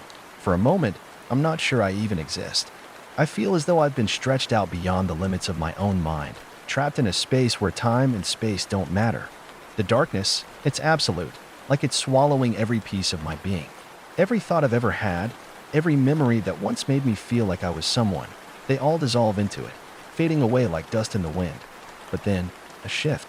A crack in the void. It's faint at first, just a flicker, a brief flash of something familiar. A memory, maybe, or a thought that's too far out of reach for me to grasp. But then it grows, spreading like a rip in the fabric of nothingness. I feel a pull, a tug, deep inside my chest, like something is reaching out for me. I try to reach back, but I don't know if I still have the strength. I don't know if I even can. My limbs feel heavy, disconnected, like they belong to someone else. But still, I try. I stretch my hand into the void, reaching for that distant sensation, that flicker of something that might still be me. And then, it's their a face, not my face, but close enough. The eyes are wrong, too bright, too alive, and the smile is far too wide, stretched unnaturally, like it doesn't belong in the dark. The reflection. It is reaching for me, pulling itself toward me, stepping closer with every second, the shadow of myself, but not quite. The one that has always been there, lurking beneath the surface, waiting for this moment to take over completely. Its eyes, my eyes, lock with mine, and I feel it then. The pull. It's not just looking at me anymore. It's inside me, threading itself into the deepest parts of my mind, taking everything I ever was. Every piece of my identity, every scrap of memory, it's siphoning them away, twisting them until nothing is left but the hollow, empty shell of what I used to be. I scream, but no sound comes. The reflection doesn't flinch. It just grins wider, its smile impossibly large now, stretching to inhuman proportions, the edges of its mouth curling upward in a way that makes my skin crawl. The darkness around us pulses with it, like it's feeding on the terror that surges through me. And then, a voice. My voice. But not my voice. You should have known, it says, the words cutting through the silence like shards of glass.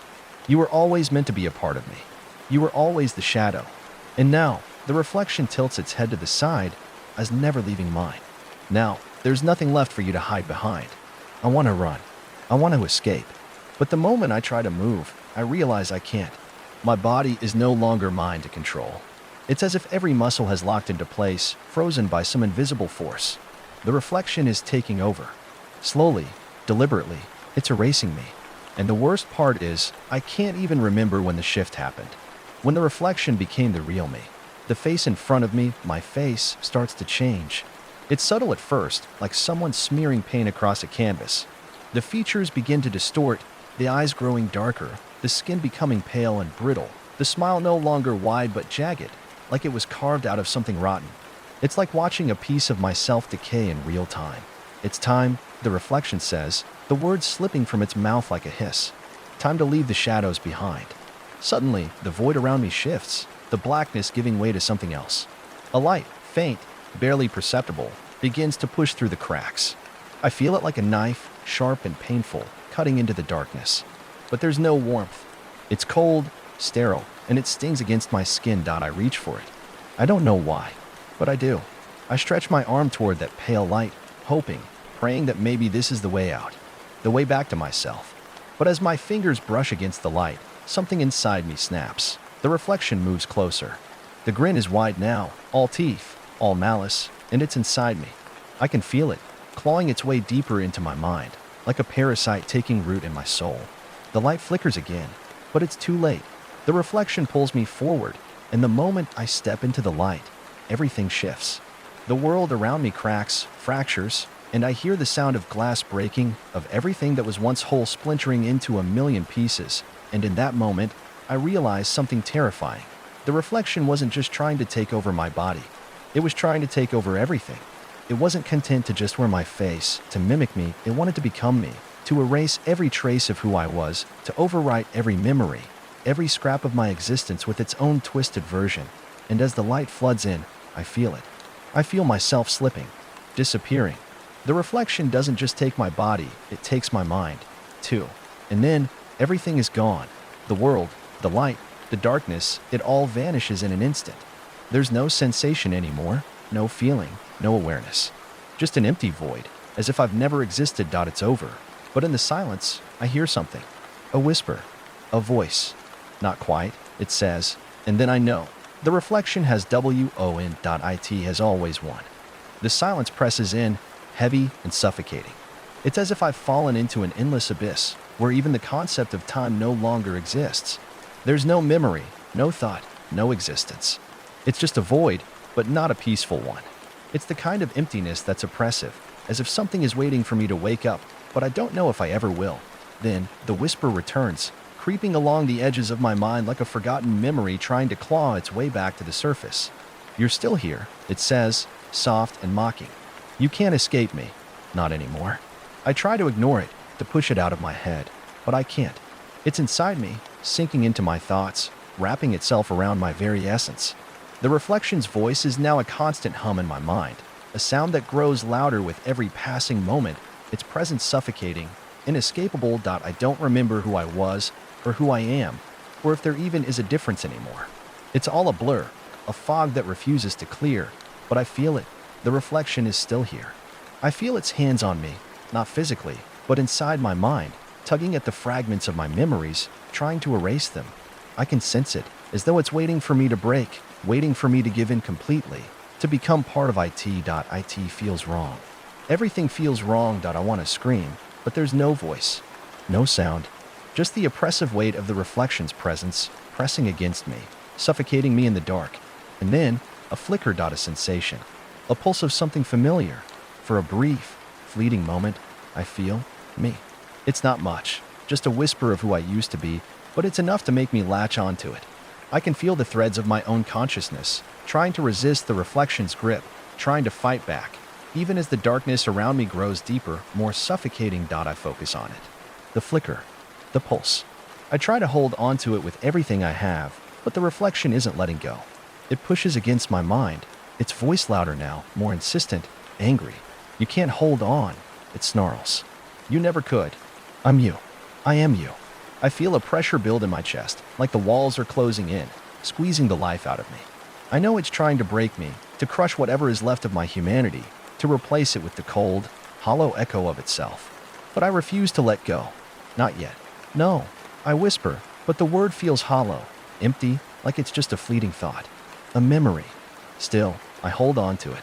I hold on to the idea that I'm me, even as the reflection digs deeper into my mind, clawing at the edges of my soul. And for a second, just a fleeting second, I feel something shift. The reflection falters. It hesitates. It's afraid. I'm not you. I tell it, my voice cracking, but I push through. I will never be you. The void trembles, and for a moment, it feels like the reflection is losing its hold on me, like it's unraveling at the seams. But then the whisper returns. Not a voice, but a presence, suffocating, overwhelming, like it's drowning me. It's too late, it murmurs. You were never real. You were always me. The pressure around me tightens again, and I feel my very soul being pulled apart. The reflection's hold on me is unyielding. Every fiber of my being fights back, but it's no use. I can feel it. The reflection is wearing me down, piece by piece. I'm slipping, but even as I begin to lose myself, something flickers again. Something small, barely noticeable, but it's there. The faintest trace of light. Not much. Not nearly enough to push back the darkness. But it's something. And that something is enough to keep me fighting. I reach for it. I stretch toward the light, my mind aching, my very sense of self stretching with it, resisting the crushing weight of the reflection, refusing to disappear into the nothingness. I cling to the flicker of light, even as the reflection pulls at me, trying to drag me down into the suffocating void. I will not be you. My voice, stronger now. And as I say it, I feel a shift in the air. The darkness pulses, like it's breathing, and the reflection falters again, its grasp loosening, just a fraction. And in that fraction of a moment, I reach for the light. I feel myself beginning to exist again. To remember. It's slow, excruciating, but it's happening. The light isn't bright. It's faint, weak, but it's enough. I cling to it with everything I have. The reflection shrieks. It's a sound that tears at the fabric of reality itself, a guttural, inhuman noise that rattles the very core of my being. But I won't let it take me. The light grows brighter, and with it, I feel the reflection's grip finally start to shatter. It doesn't give up without a fight. It claws and thrashes, screeching in fury, but it's losing. And then, I point one step, a single, defiant step forward into the light. And just like that, the reflection is gone. The darkness crumbles away, leaving only a sliver of reality, a quiet emptiness. I don't know where I am. I don't know if I'm truly free, but I know I'm still me. And for the first time in what feels like forever, I take a deep breath. It's ragged, shaky, but it's mine. I don't know if I'll ever fully escape the reflection. I don't know if I can ever outrun it. But right now, for this brief, fleeting moment, I feel real, and that's enough. For now. It's a strange thing, being real. I used to think it was something that just happened, that you simply were, that you existed in a way that was undeniable, like a tree that stands in a forest, a person walking down a street, a light flickering in a dark room. The concept was simple. You exist, and that's enough. But what if it isn't enough? What if the world you thought you knew is just an illusion, and everything you are, everything you've ever been, is simply a shadow? What if you don't have control over your own existence? What if the real you has already been consumed by something darker, something deeper, something that wears your face and lives your life as though it's its own? That's what I've come to realize. That's what I've learned in the time since I escaped, or, at least, thought I escaped, the reflection. What happens when the reflection isn't just some image in a mirror, but a force, a parasite that feeds on your essence until nothing of you is left? What happens when it consumes you so completely that even your memories, the things that made you you, are nothing more than fragile echoes? I don't know. I don't know if anyone can truly understand that. But I've had a long time to think about it now, alone in this strange place I find myself that I don't know where I am. I don't know how long it's been since the reflection's grip finally broke, since I stepped into that dim light and felt the suffocating darkness recede. It could have been minutes. It could have been days. Time is a concept that's as distant to me as the reflection itself. I know I'm not in my own world anymore, not in my own life. There's something fundamentally wrong about this place. The air is thick with something, a heavy pressure that seems to push down on me from all sides. The silence is almost unbearable. It's not just a lack of sound. It's the absence of life, the absence of anything that could make a sound. The emptiness is suffocating, curling in on itself, drawing me deeper into its maw. And yet, there's a strange kind of peace in it, in the quiet. The reflection, the thing that haunted me for so long, the thing that tore me apart and tried to become me, is gone. I should feel relieved, shouldn't I? I should feel like I've won, like I've regained control of my body, my mind. But I don't. Instead, there's a hollow feeling, like I've been severed from something deep within me. My sense of self feels fractured, as if pieces of me are missing. I know I'm here. I know I'm still alive, but there's something off. I feel like an echo of myself, a faded version of the person I once was, lingering in the shadows of what used to be. I stand still in the darkness, my mind spinning, trying to understand where I am. There's nothing around me, just a void, a place without shape or form, where I feel both here and not here at the same time. And then, a sound, a shift in the air. A whisper, the voice. Not the reflection's voice, but something else, something older. It's soft, like the rustling of leaves, but it carries with it an eerie weight, a kind of knowledge that makes the hair on the back of my neck stand up. You are lost, the voice murmurs, as though it's speaking directly into my mind. You are where you've always belonged. The words sink into me, like thorns, burrowing into my thoughts. I try to shake them off, to focus, to keep moving forward, but the words cling to me, wrapping around my consciousness. Lost, I mutter under my breath, the word tasting strange on my tongue. I feel the truth in it, but I don't want to admit it. I don't want to acknowledge that maybe the reflection wasn't the only thing that was wrong with me. Maybe there's more, something deeper, something that's always been there, lurking in the darkness, waiting for the right moment to pull me back into the void. I turn, my eyes scanning the endless nothingness, looking for any sign of something real, something solid. But there's nothing, just darkness, stretching out in every direction, as far as the eye can see. It's as if I'm standing in the center of the universe, and everything else has been swallowed by the void. I take a step forward, my feet barely making a sound against the soft, shifting ground beneath me. My body feels disconnected, like I'm walking through a dream, my movement slow and heavy, as though the very air itself is holding me back. The whisper comes again, louder this time, and I feel a tremor of recognition in my chest. It's not just in my mind anymore. It's in the air, surrounding me, pressing against my skin. You will never escape. The words are chilling, a low, vibrating hum that seems to come from every direction at once. I freeze, my heart hammering in my chest, my breath shallow. I don't know who's speaking to me or what's speaking to me. The voice doesn't feel human. It feels ancient, timeless, like it's been waiting for me, watching me for far longer than I could possibly comprehend. The darkness shifts again, and for the first time, I notice something. A figure, standing in the distance. It's hard to make out, blurry, indistinct, like it's a mirage or a trick of the light. But I know it's there. It's watching me. I try to move toward it, my legs trembling beneath me, but each step I take feels heavier than the last. The figure remains where it is, unmoving, silent. It doesn't react to my presence. It doesn't speak, but I feel it. I feel its gaze, piercing, cold, like it's cutting through the very fabric of my being. And then, the voice again. It's not a whisper anymore. It's clear. It's sharp. You are nothing. You are a fragment of what you could have been. And now, you are mine. I stop in my tracks, my mind reeling. I know the voice now. I know it all too well. It's the reflection. Or maybe it's not. Maybe it's something worse. Something deeper. Something that has always been with me. Something that is me. I try to move, but my body feels heavier with each passing moment, like the weight of all the darkness is pushing me down, pressing me into the ground. Every inch I advance feels like a battle, each step harder than the last. The voice echoes through me, filling every space in my mind until it becomes a deafening roar. You think you can escape? It sneers, its tone dripping with derision. You were always destined to be here, to be consumed. You were never meant for anything more than this emptiness. You were never you, not truly. And now, I'll make sure you never will be again. The figure in the distance shifts. I can feel it moving, like a shadow stretching toward me, growing darker, closer. It isn't just a figure. It's the void itself, a manifestation of everything that has ever tried to swallow me whole. It's the reflection. It's my own nightmare, my own fear. Everything I've tried to outrun, and now, it's here. I can feel my pulse quicken, fear clawing at my chest as the distance between us closes. I want to scream, to run, to do anything to escape it, but my legs won't obey.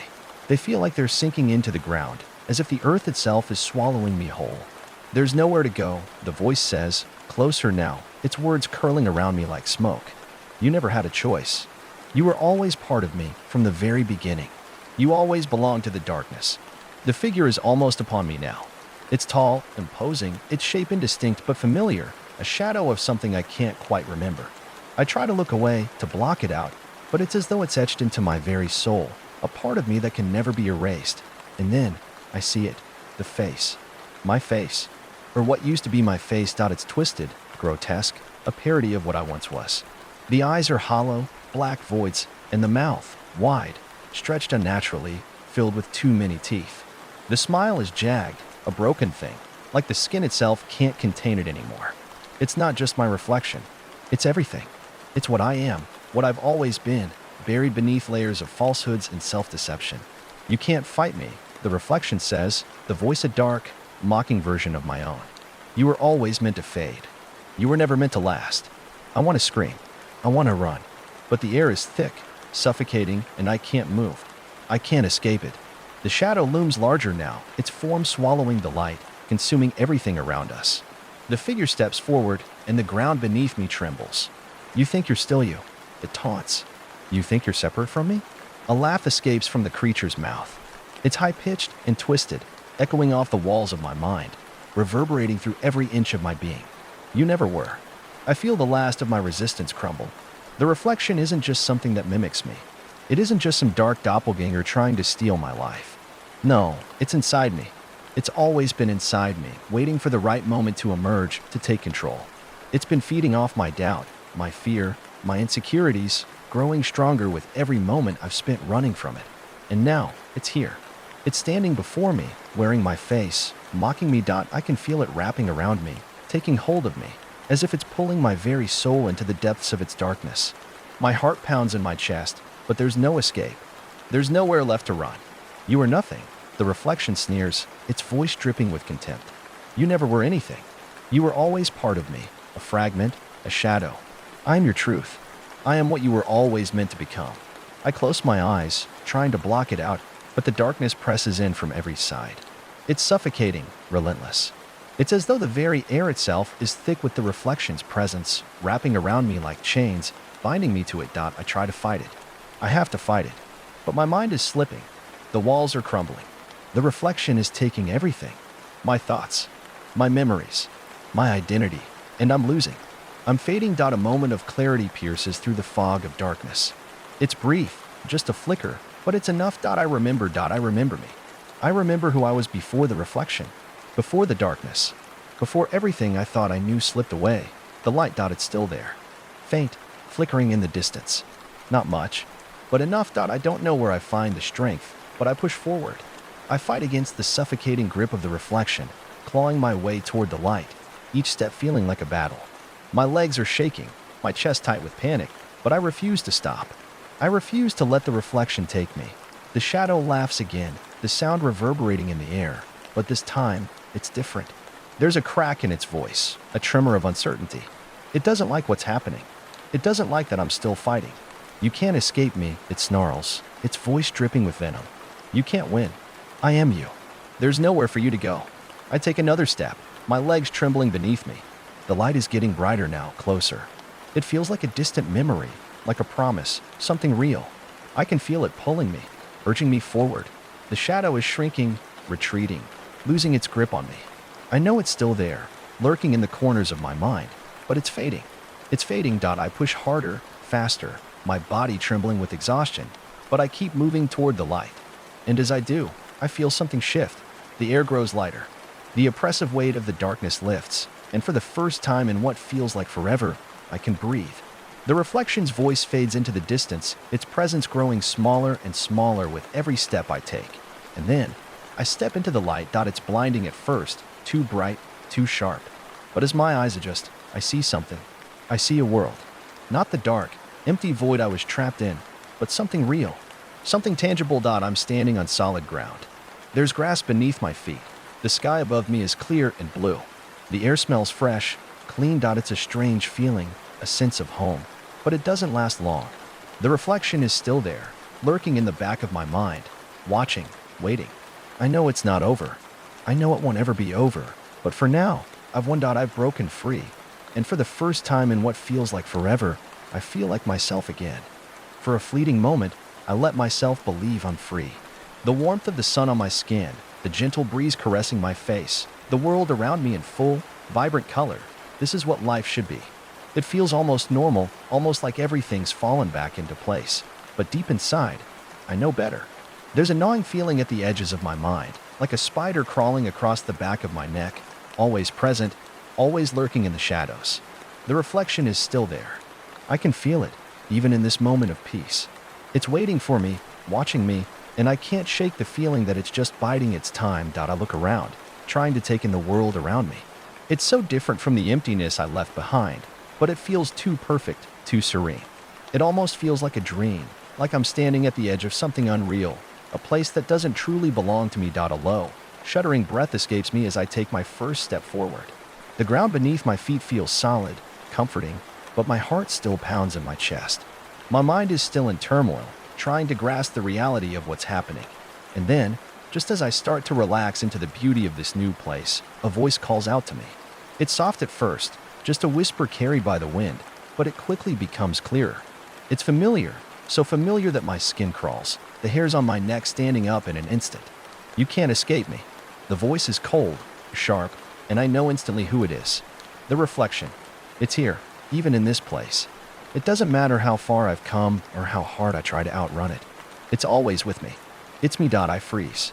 The world around me, the perfect world that I thought I'd stepped into, starts to ripple, as if the very fabric of reality is being torn apart. The sky darkens, the grass wilts and dies beneath my feet, and the air grows thick with the same suffocating presence I felt in the void. No, I whisper, my voice trembling. Not again. But it's too late.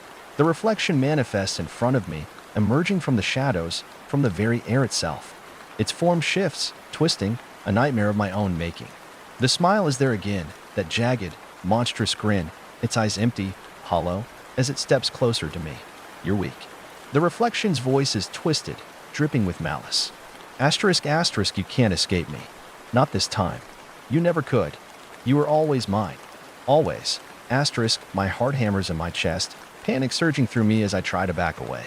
I want to run, but my feet feel heavy, as though they're sinking into the earth itself.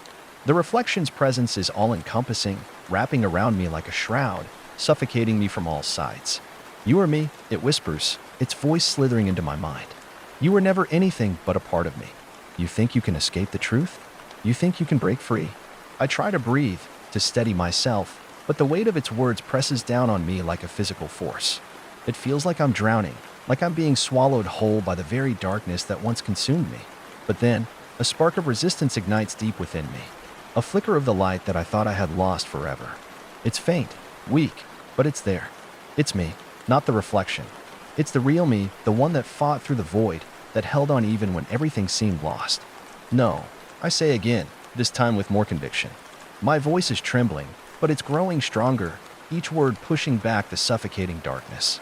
I'm not you. I'm not a part of you. I'm me. I always was. The reflection sneers, its eyes narrowing with contempt. You still don't get it, do you? It growls. There is no you. There never was. You were always just a fragment, an echo of what I could be. And now, you'll be nothing more than a memory. The ground beneath me quakes, the earth splitting apart as the reflection steps closer, its presence overwhelming. I can feel my body trembling, my mind unraveling at the sheer force of its power. But I refuse to let it consume me again. I won't let it win.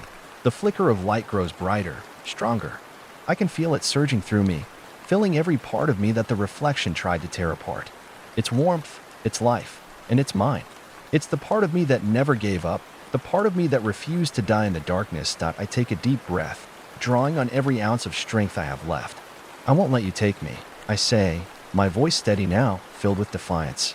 I will be me, and you will never take that away from me again. The reflection recoils, its form flickering and warping, as though my words are somehow destabilizing it. It hisses, the sound like nails scraping against glass, a horrible, guttural noise that tears through the air. You think you're special. It snarls, its eyes burning with rage. You think you're strong enough to defy me? You're nothing. You will always be nothing. You are a fragment, a piece of what I could be. But as it speaks, the light within me intensifies, swirling around me like a protective shield. I feel it burning away the reflection's influence, pushing it back, erasing the darkness that clung to me. I am not a fragment, I say, louder this time, my voice ringing with clarity. I am whole. I am me. With every word, the reflection's form falters, its presence weakening, its grip on my mind loosening.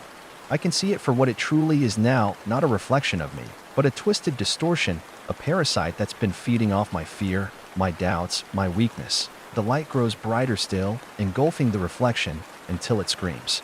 Its voice distorting into something inhuman, something that's no longer recognizable. The air crackles with energy, and I feel a surge of power, a flood of strength, filling every corner of my being.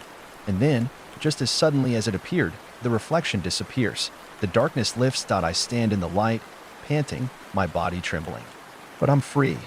I'm me. And for the first time in what feels like an eternity, I feel whole. I don't know if the reflection is truly gone. I don't know if it will ever stop trying to pull me back into the void. But I do know this, I've fought it. I've won. And I will keep fighting, every step of the way, because I am me. And that's all I need to be. The world around me is still, too still. The air carries a faint chill, but there's a new sense of calm, an odd stillness that should feel peaceful but instead feels precariously fragile. I stand there, taking in the landscape that surrounds me, unsure of how much of it is real, unsure of how much of it is my mind trying to rebuild something that was shattered.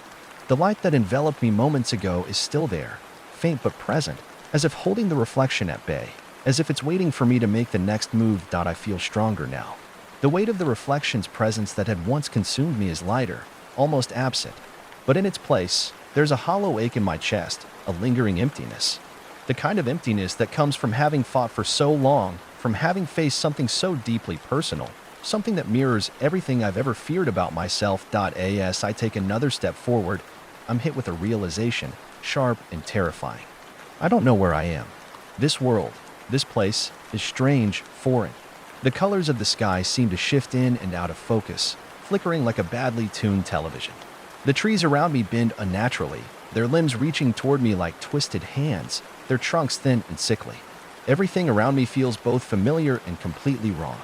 The world should be warm, it should be alive, but it feels as if it's holding its breath, waiting for something. I pause, feeling the weight of the silence pressing in on me. And then, I hear it, soft, barely perceptible at first, but unmistakable. The sound of a footstep. Another. A shuffle. I turn, my heart racing, the pit in my stomach deepening. There, in the distance, stands a figure. It's a silhouette, almost too blurred to make out any details.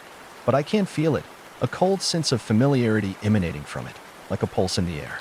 A chill creeps up my spine, and my body tenses, instinctively preparing for whatever might come. You can't escape it.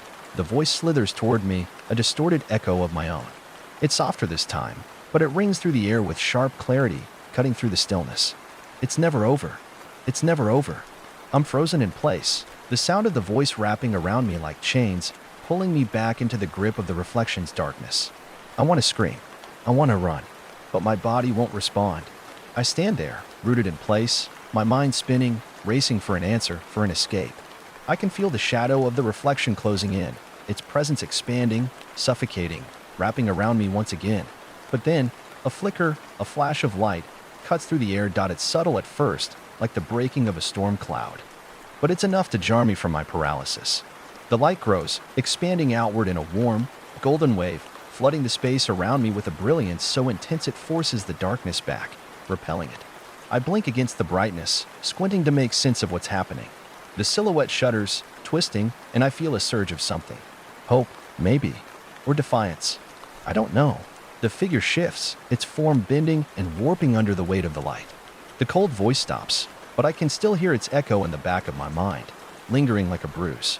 The light pushes harder now, pulsing through the air like a heartbeat, growing in strength and intensity.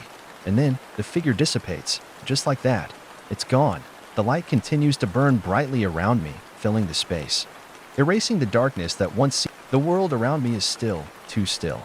The air carries a faint chill, but there's a new sense of calm, an odd stillness that should feel peaceful but instead feels precariously fragile. I stand there, taking in the landscape that surrounds me, unsure of how much of it is real, unsure of how much of it is my mind trying to rebuild something that was shattered. The light that enveloped me moments ago is still there, faint but present, as if holding the reflection at bay, as if it's waiting for me to make the next move. I feel stronger now. The weight of the reflection's presence that had once consumed me is lighter, almost absent. But in its place, there's a hollow ache in my chest, a lingering emptiness. The kind of emptiness that comes from having fought for so long, from having faced something so deeply personal, something that mirrors everything I've ever feared about myself. As I take another step forward, I'm hit with a realization, sharp and terrifying. I don't know where I am. This world, this place, is strange, foreign. The colors of the sky seem to shift in and out of focus, flickering like a badly tuned television. The trees around me bend unnaturally, their limbs reaching toward me like twisted hands, their trunks thin and sickly. Everything around me feels both familiar and completely wrong. The world should be warm, it should be alive, but it feels as if it's holding its breath, waiting for something. I pause, feeling the weight of the silence pressing in on me. And then, I hear it, soft, very. I don't turn around. The last time I did, the darkness nearly consumed me. I won't make that mistake again. I keep walking, my every step a battle against the pull of the shadow behind me. The sound of dragging feet growing louder with each passing moment. The light surrounding me flickers, struggling to maintain its brilliance. I feel the warmth, but it's no longer enough to push the darkness completely away. The light is starting to wane, like a candle flickering in a wind, and the coldness is creeping back in. The fear begins to rise in my chest, but I push it down. I can't let it take me again. I can't let it take control. Still, the shuffling grows louder. Closer. It's undeniable now. It's not just a sound. It's an imminent presence, a thing, dragging its feet, dragging itself toward me. I have to face it. I have to confront whatever it is before it gets too close. I stop. There's no choice now. I have to turn around. The figure is there, standing just beyond the range of the light, a dark silhouette barely visible in the growing gloom. Its form shifts, twisting, flickering like a broken reflection in a shattered mirror. The edges of it blur and stretch, as though it doesn't know how to exist in this world. But then, slowly, it solidifies, the reflection. But not the one I remember. This is different. This is new. Its face, my face, is distorted like something that's been stretched too thin, contorted beyond recognition. Its eyes, once empty and hollow, are now filled with swirling blackness, like the deepest parts of space, like they've absorbed everything that is dark and twisted within me. Its mouth is wide, unnaturally wide, pulling back into a grin that splits its face in two, revealing rows upon rows of jagged, broken teeth. The smile is not only grotesque, but mocking, a grin that seems to know exactly how far I've fallen. You can't escape this, the reflection says, its voice now a guttural, low growl, something worse than before. It is deep and menacing, vibrating through the air. You can't outrun what you are. You can't outrun yourself.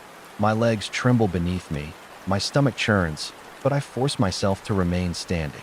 I need to face it.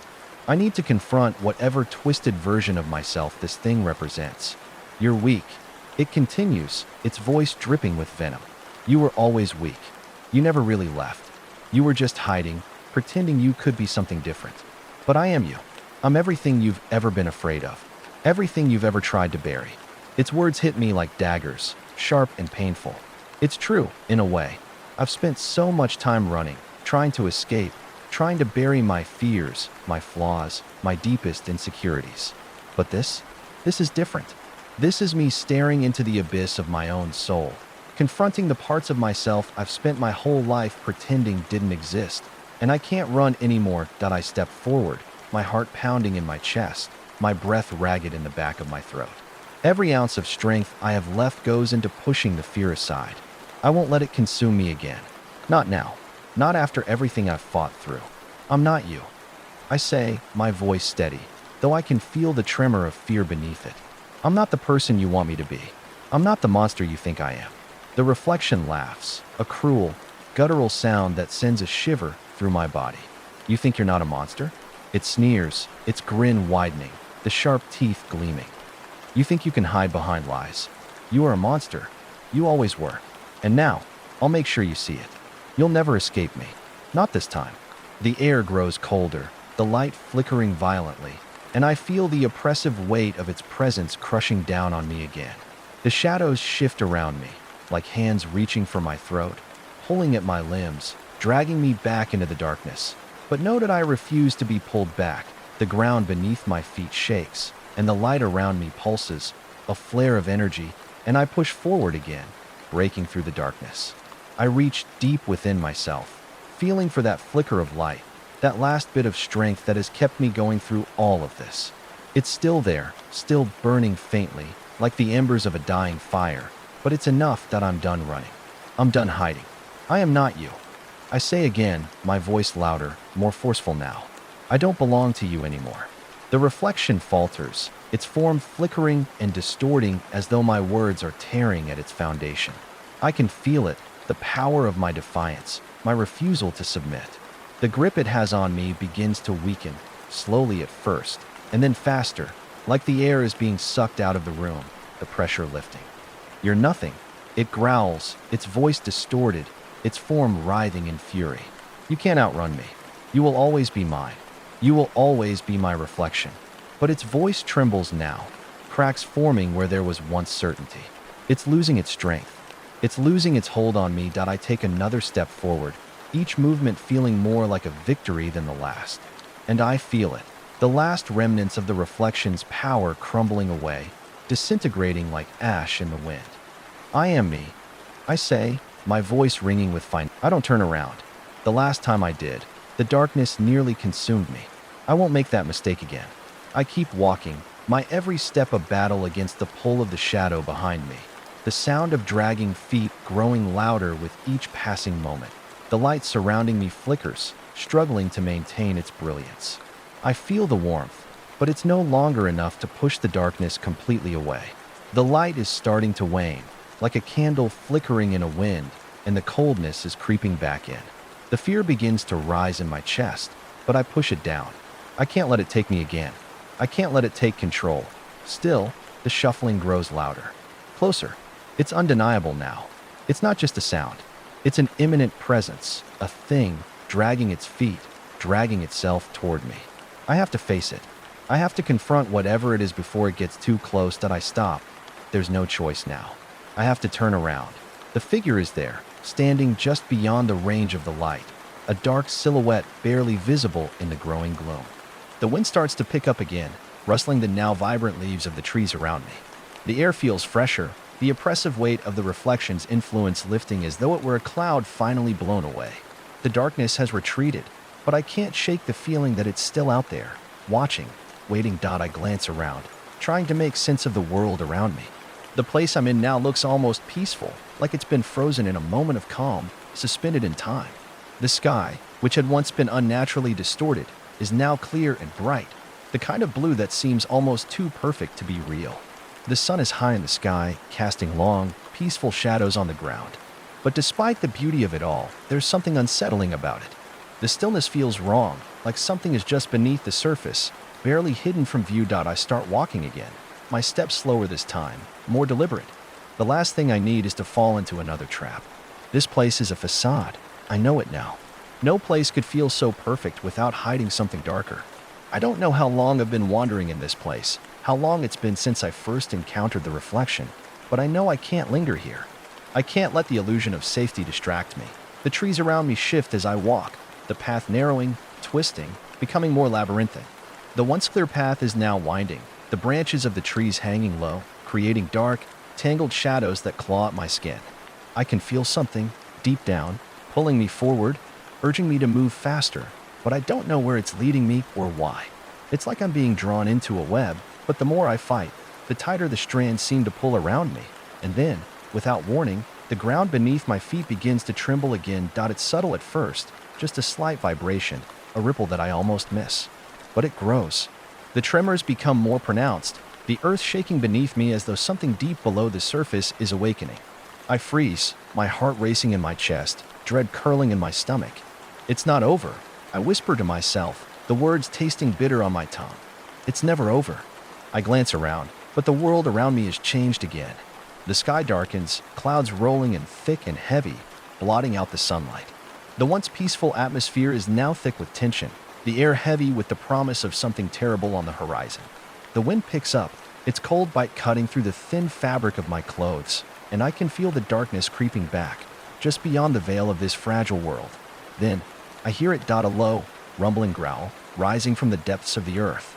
It starts as a distant rumble, like the growl of a hungry beast, but it grows louder, more insistent, like it's coming closer, pushing toward me. I spin around, my breath catching in my throat, my eyes scanning the horizon for any sign of movement. The sound grows louder, the ground shaking beneath me, until the very earth seems to groan under the weight of whatever is coming. And then, from the depths of the shadowed forest, a figure emerges. It's massive. Towering above me, its form barely visible in the half-light of the encroaching storm. It moves slowly at first, its steps deliberate, crushing the earth beneath it with each movement. As it steps into the clearing, I see its face, or what's left of it. The twisted, monstrous grin is there again, the eyes hollow, empty, like the reflection I fought so hard to escape. But now, it's bigger.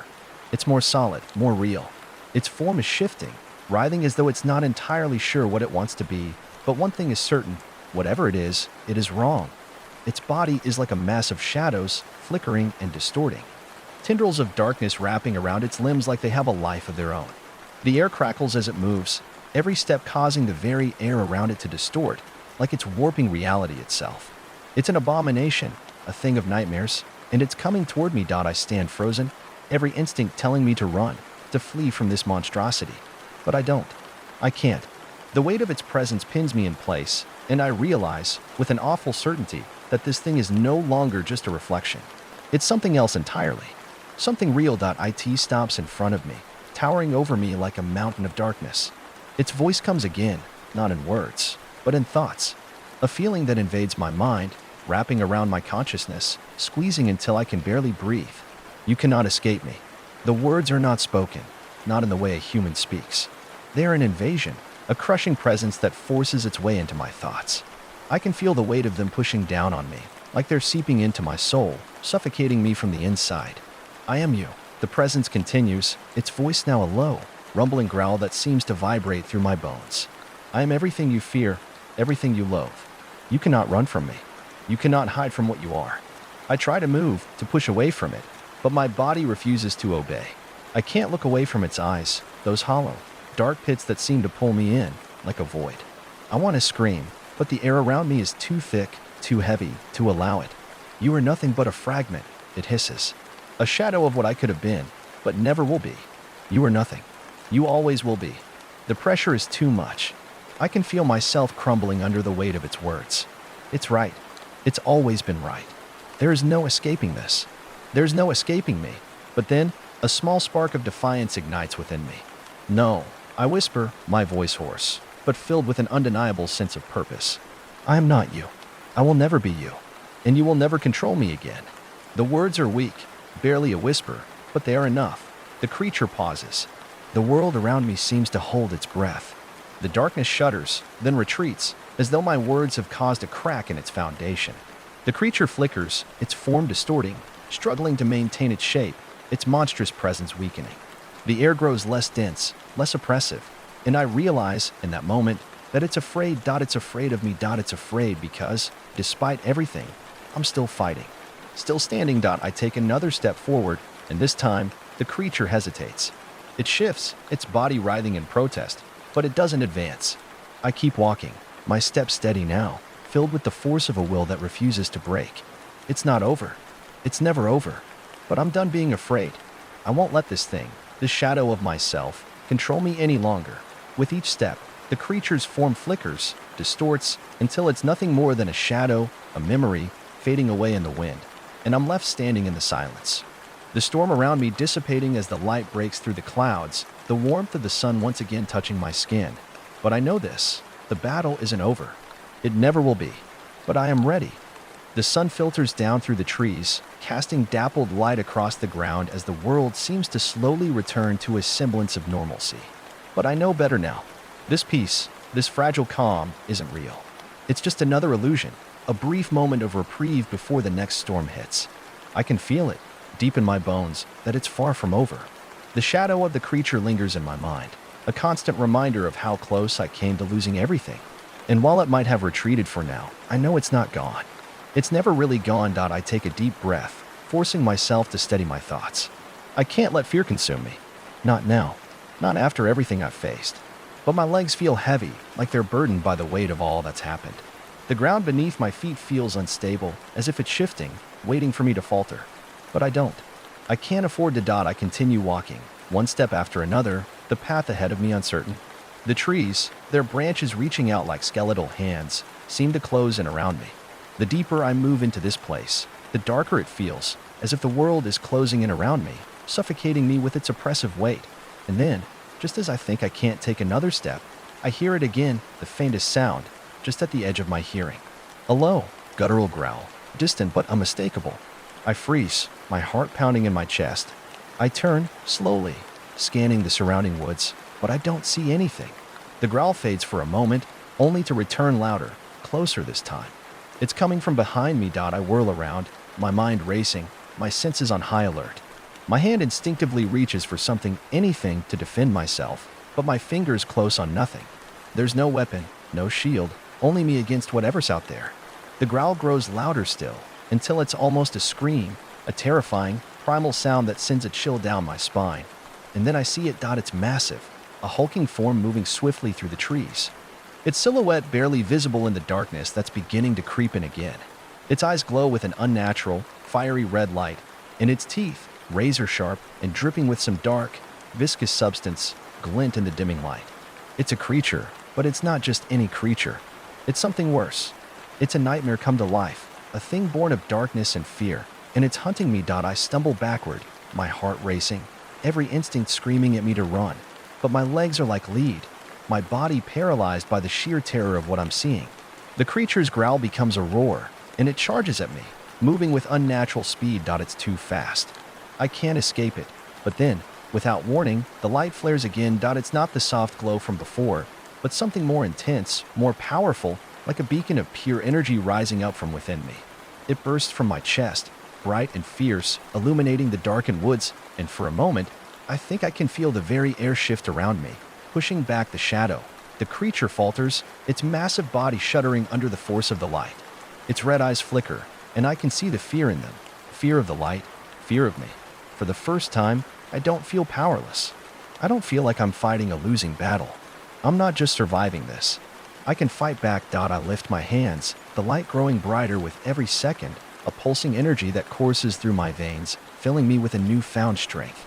The creature growls again, but it's no longer as confident, no longer as sure of its victory. It backs away, its body twitching, its form flickering like the reflection I'd fought before. It wants to retreat, but it's too late. I'm done running. I'm done hiding.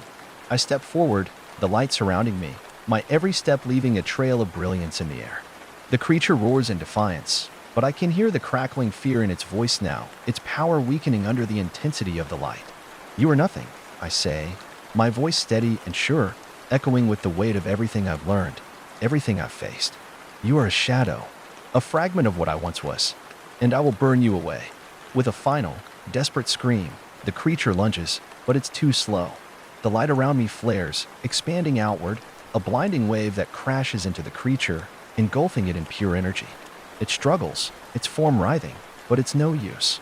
The light consumes it, swallowing it whole, until there's nothing left but the faintest traces of darkness, like smoke dissipating in the wind. I stand there, breathless, my chest heaving, the light slowly dimming as the creature vanishes. The world around me is still again, quiet, the air heavy with the scent of earth and something cleaner. The oppressive weight that had been hanging over me has lifted. But as I stand there, alone, my heart pounding, I realize something. The darkness isn't gone. It never will be. It's always going to be a part of me. The shadows, the fear, the reflection, they are all parts of who I am. And as much as I've fought, as much as I've tried to outrun them, I know now that I can't. But that doesn't mean I have to lose. I look around, the faint glow of the light still lingering around me, and I understand now. I'm not just a survivor. I'm not just the thing the darkness wanted me to be. I am the one who has the power to fight it back. And that's all that matters. The path before me remains uncertain, but I don't fear it. I don't fear the shadows that will come. Because now, I know something I didn't know before. I'm not alone in this fight. The light inside me is stronger than any darkness, and I will never let it fade. The light within me pulses softly, like a heartbeat, steady and unwavering. It's not an overwhelming force anymore, not the blinding brilliance it once was, but rather a quiet strength that hums through my veins, comforting in its constancy. The forest around me, though still dark and full of secrets, no longer feels like the dangerous, oppressive place it once was. It feels transient, like it could change in an instant, but it's not forever. I know this peace is temporary, but for now, I let myself believe it might be enough. Just enough to breathe. I continue walking. The wind picks up again, whispering through the branches of the trees.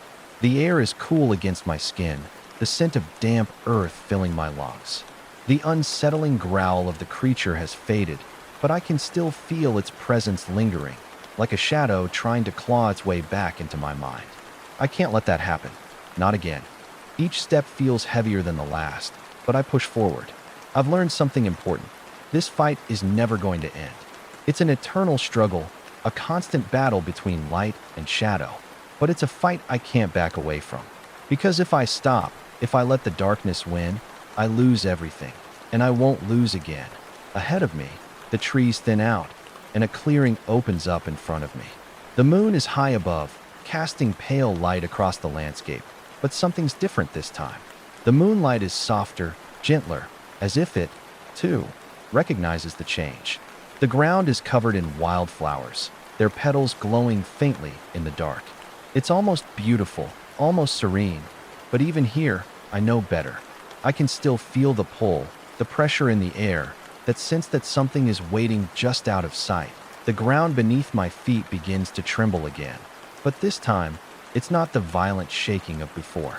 It's more subtle, like the land itself is waking up, stretching, preparing for something. A distant rumble echoes across the sky, and I feel the hairs on the back of my neck stand on end. My body tenses, every muscle coiling with the instinct to fight or flee. But there's no fleeing. Not anymore. I hear it then, a whisper.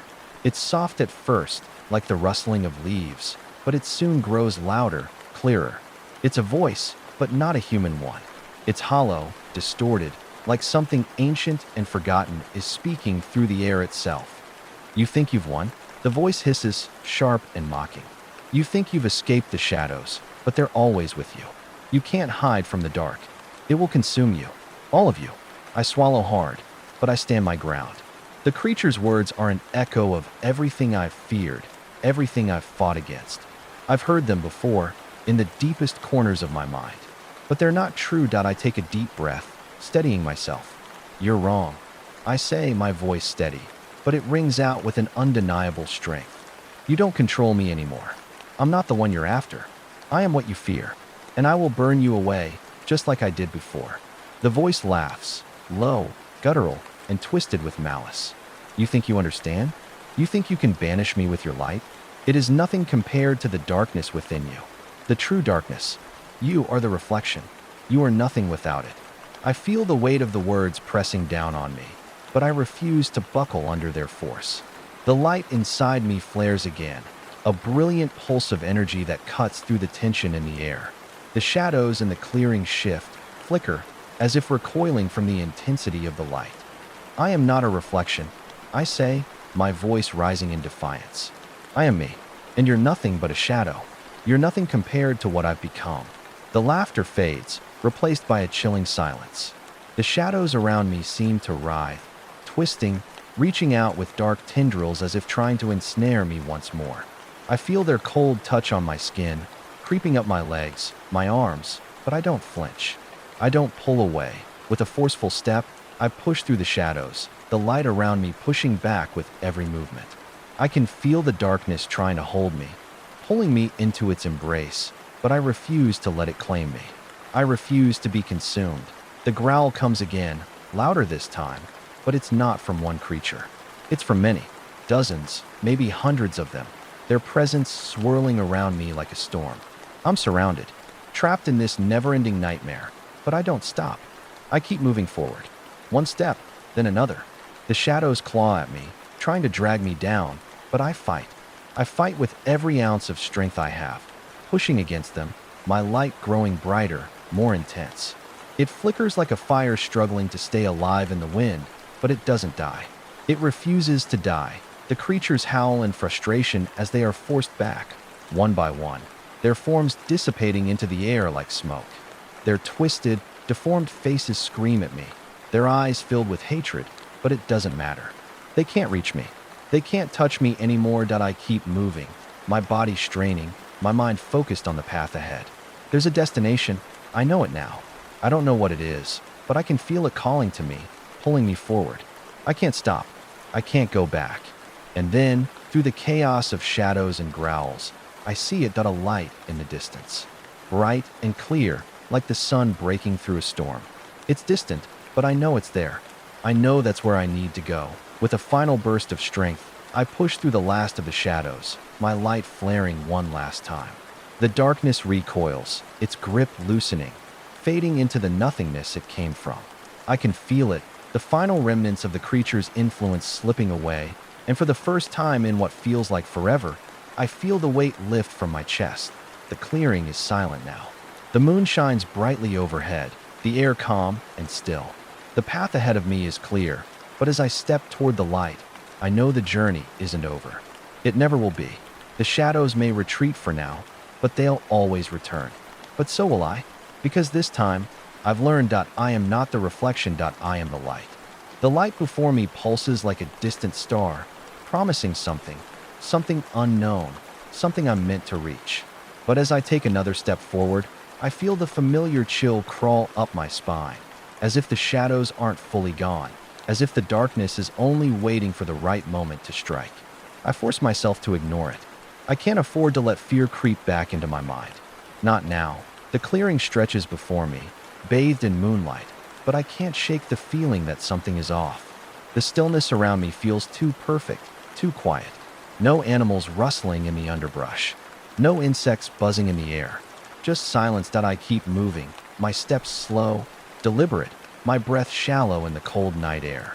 As I draw closer to the light, I see that it's not just a simple glow. It's something more. A portal? A rift? I don't know, but it feels like the answer to everything I've been searching for. The darkness I've been running from is tied to this. I'm certain of it. Whatever this light is, it holds the key. But to what, exactly? I reach out, my hand trembling ever so slightly, as if I'm unsure whether I should touch it. The air around it shimmers, warping the space like heat over pavement. It hums, a quiet, vibrating sound that sinks into my bones. The light is so intense now that I have to squint against it, but it's not painful. It feels welcoming, almost soothing, like it's offering me something I need. I take a breath and step forward, my fingers brushing against the edge of the light.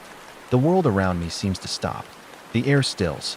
The shadows, the growls, the constant hum of fear, all of it fades into nothingness. I close my eyes for a moment, and when I open them again, everything feels different. I'm no longer in the clearing. I stand at the edge of a vast, empty expanse. The ground beneath my feet is cracked and dry, the air heavy with a strange, metallic scent. Above me, the sky is a swirl of colors, unnatural hues, bright reds, greens, purples, like a twisted canvas of galaxies colliding. The light that I touched now hangs in the air, pulsing, a beacon in this strange, desolate place that it's as though I've stepped through a rift, crossed some invisible threshold into another world entirely. The feeling of isolation sinks deep into my chest, but it's not the kind of isolation I've felt before. This is different. This is a place where time doesn't exist, where the rules of reality don't seem to apply. I look around, trying to make sense of my surroundings. There's nothing here, nothing but the barren landscape stretching out in every direction. It's as if this place was never meant to exist, as though it was created out of thin air, a world born of nothingness and twisted realities that a voice echoes through the air, one I recognize, but it's not coming from any particular direction. It's everywhere. It's the same voice I heard before, in the darkness, the creature's voice. But now, it sounds different, distorted, like it's trapped in this place, unable to escape. You shouldn't have come here. The voice whispers, like a rasping wind. This place is your true home. The shadows are here, waiting for you, waiting for the real you to return. I close my eyes, shaking my head. I won't listen to it. Not again. Not after everything I've fought through. I won't let it pull me back into the darkness. This place is trying to break me, to remind me of the fear, of the things that I'm running from, but I refuse to fall for it. No, I say aloud, my voice steady. This is not my home. Not anymore. The ground beneath me trembles. The light, though still constant, flickers like it's struggling to stay alive. The shadows begin to stretch out again, creeping across the barren expanse, rising up like living tendrils trying to ensnare me. But I stand firm, the light around me growing brighter once more, pushing back the encroaching darkness. You cannot fight it forever. The voice hisses, closer now, surrounding me. The shadows are a part of you. They will always be a part of you. I take a deep breath. The shadows do feel familiar, but they don't define me. Not anymore. I can feel the light inside me growing stronger, fed by my defiance, by my refusal to surrender. The darkness will always be a part of me. Yes, but it's no longer in control that I step forward, each movement making the ground tremble beneath me. The light follows, unwavering, pushing the shadows back, but they're persistent. They're always there, always circling, never letting me forget. You cannot escape me. The voice says, its tone no longer mocking, but desperate. You will always be the reflection, always the shadow. I stop.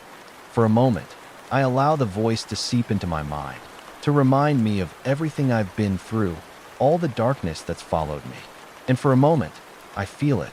The weight of the creature's words, the sting of the shadows trying to pull me under, but I won't let them. I close my eyes for a brief second, remembering the strength I've gained. The light that's always been inside me. It's mine. It always has been. I'm not the reflection. I'm not the shadow. I am the light. No. I whisper a simple word, but it carries all the power I've gathered, all the defiance in my soul. I'm not what you think. I'm not a shadow. I'm the one who stands against you. The darkness recoils, faltering. The shadows start to wither, the tendrils retracting, the air becoming clearer, the land less oppressive. The voice screams in fury, but it's fading, becoming weaker, more distant. The light within me surges once more, the pulse now steady and certain, and for the first time, I feel truly free of its grasp. The world around me begins to fade, the rift closing, the barren expanse vanishing into nothingness, and I find myself back in the clearing once again, under the moonlight. The darkness is gone. The air is still. The light within me is bright, but not blinding. Just enough to guide me forward. I stand there, breathing heavily, but I feel something I haven't felt in a long time. Peace. I look up at the sky, the stars twinkling above, and for the first time, I feel the weight of everything I've faced and everything I've overcome. The creature, the shadows, the fear, they've all tried to break me, to make me doubt who I am. But I know now that I am the light, and as long as I carry it within me, I will never be lost. The peace that settles over me is a deceptive thing. It's almost too serene, too perfect, like the world is holding its breath, waiting for something to shatter the stillness. The night air is cool against my skin, the sky overhead clear and expansive, but I know I can't let my guard down. Not yet. Not ever again. I step forward into the clearing, my feet moving on autopilot, but my mind remains alert, constantly searching for the next sign, the next threat, lurking just out of sight. The light within me pulses steadily, a beacon in the night, but I can feel its flicker, its subtle, quiet uncertainty. As much as I try to ignore it, I can sense the darkness trying to creep back into the edges of my consciousness, like a slow tide that rises, ever so slightly, pulling at my foundation. It's then that I hear it.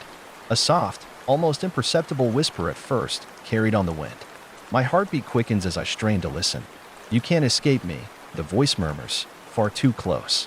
You will always be mine. I freeze, my breath catching in my throat. It's not the creature's voice. It's something deeper, more personal, like an echo of my own fears, my own doubts. A voice that isn't from the outside, but from within. My own reflection, staring back at me with contempt. I am you, the voice continues, the words slithering through the air, coiling around my thoughts. You cannot outrun me. You cannot fight me. I shudder, the cold creeping back into my veins, and for a moment, I feel the grip of the darkness tighten, as if it's trying to pull me into its depths. The light around me flickers again, hesitating, unsure. But I don't back down. I've fought too long, too hard, to let this voice consume me. You are nothing without me, it hisses, the words like a venomous strike to my chest. You think you've won, but you are weak. You will always be weak. You'll never be more than the shadow you were meant to be. I close my eyes, blocking out the voice for a moment, taking a deep, steadying breath. The light within me swells, the pulse growing stronger, its warmth spreading outwards, casting the shadows away. I will not let this voice define me. I will not let it break me. No, I whisper, my voice firm. I am not you. I'm not the shadow. I am the light. And I will never be anything less than what I choose to be. The voice falters. I can feel it, that crack in its unyielding grip, that moment of doubt. For a second, there's nothing. The wind stills, the earth beneath my feet remains quiet, and I feel the overwhelming power of the light surrounding me, anchoring me, pushing back the darkness with its unwavering brilliance. But then, in the stillness, a new sensation creeps in. Something different. Something I haven't felt before. A presence. It's subtle at first. Just a faint disturbance in the air, like a shiver running through the ground. I turn, my senses on high alert, scanning the clearing. The trees are still, the moonlight casting long, stretching shadows, but something doesn't feel right. The hairs on the back of my neck stand on end, and then I see it. Emerging from the trees, at the far edge of the clearing, is a figure. Tall, gaunt, cloaked in shadow, the outline barely visible against the darkened forest. Its form is humanoid but distorted, unnatural, as if it doesn't quite belong to this world. It moves slowly, its footsteps deliberate, but with each one, the ground trembles beneath it, as though the earth itself resists its presence. The air grows colder. I squint into the darkness, my breath shallow, and I realize something. This figure, this thing, it's not like the creature I fought before. It's not a manifestation of the shadows, but something else, something older. It feels ancient, primal, as if it's been watching me for longer than I can comprehend. It stops, standing just at the edge of the clearing, its form more distinct now. It's not a creature, not an animal. No, this is something far worse. Something that has existed long before the darkness I've faced. This is the embodiment of something deeper, something that transcends the physical.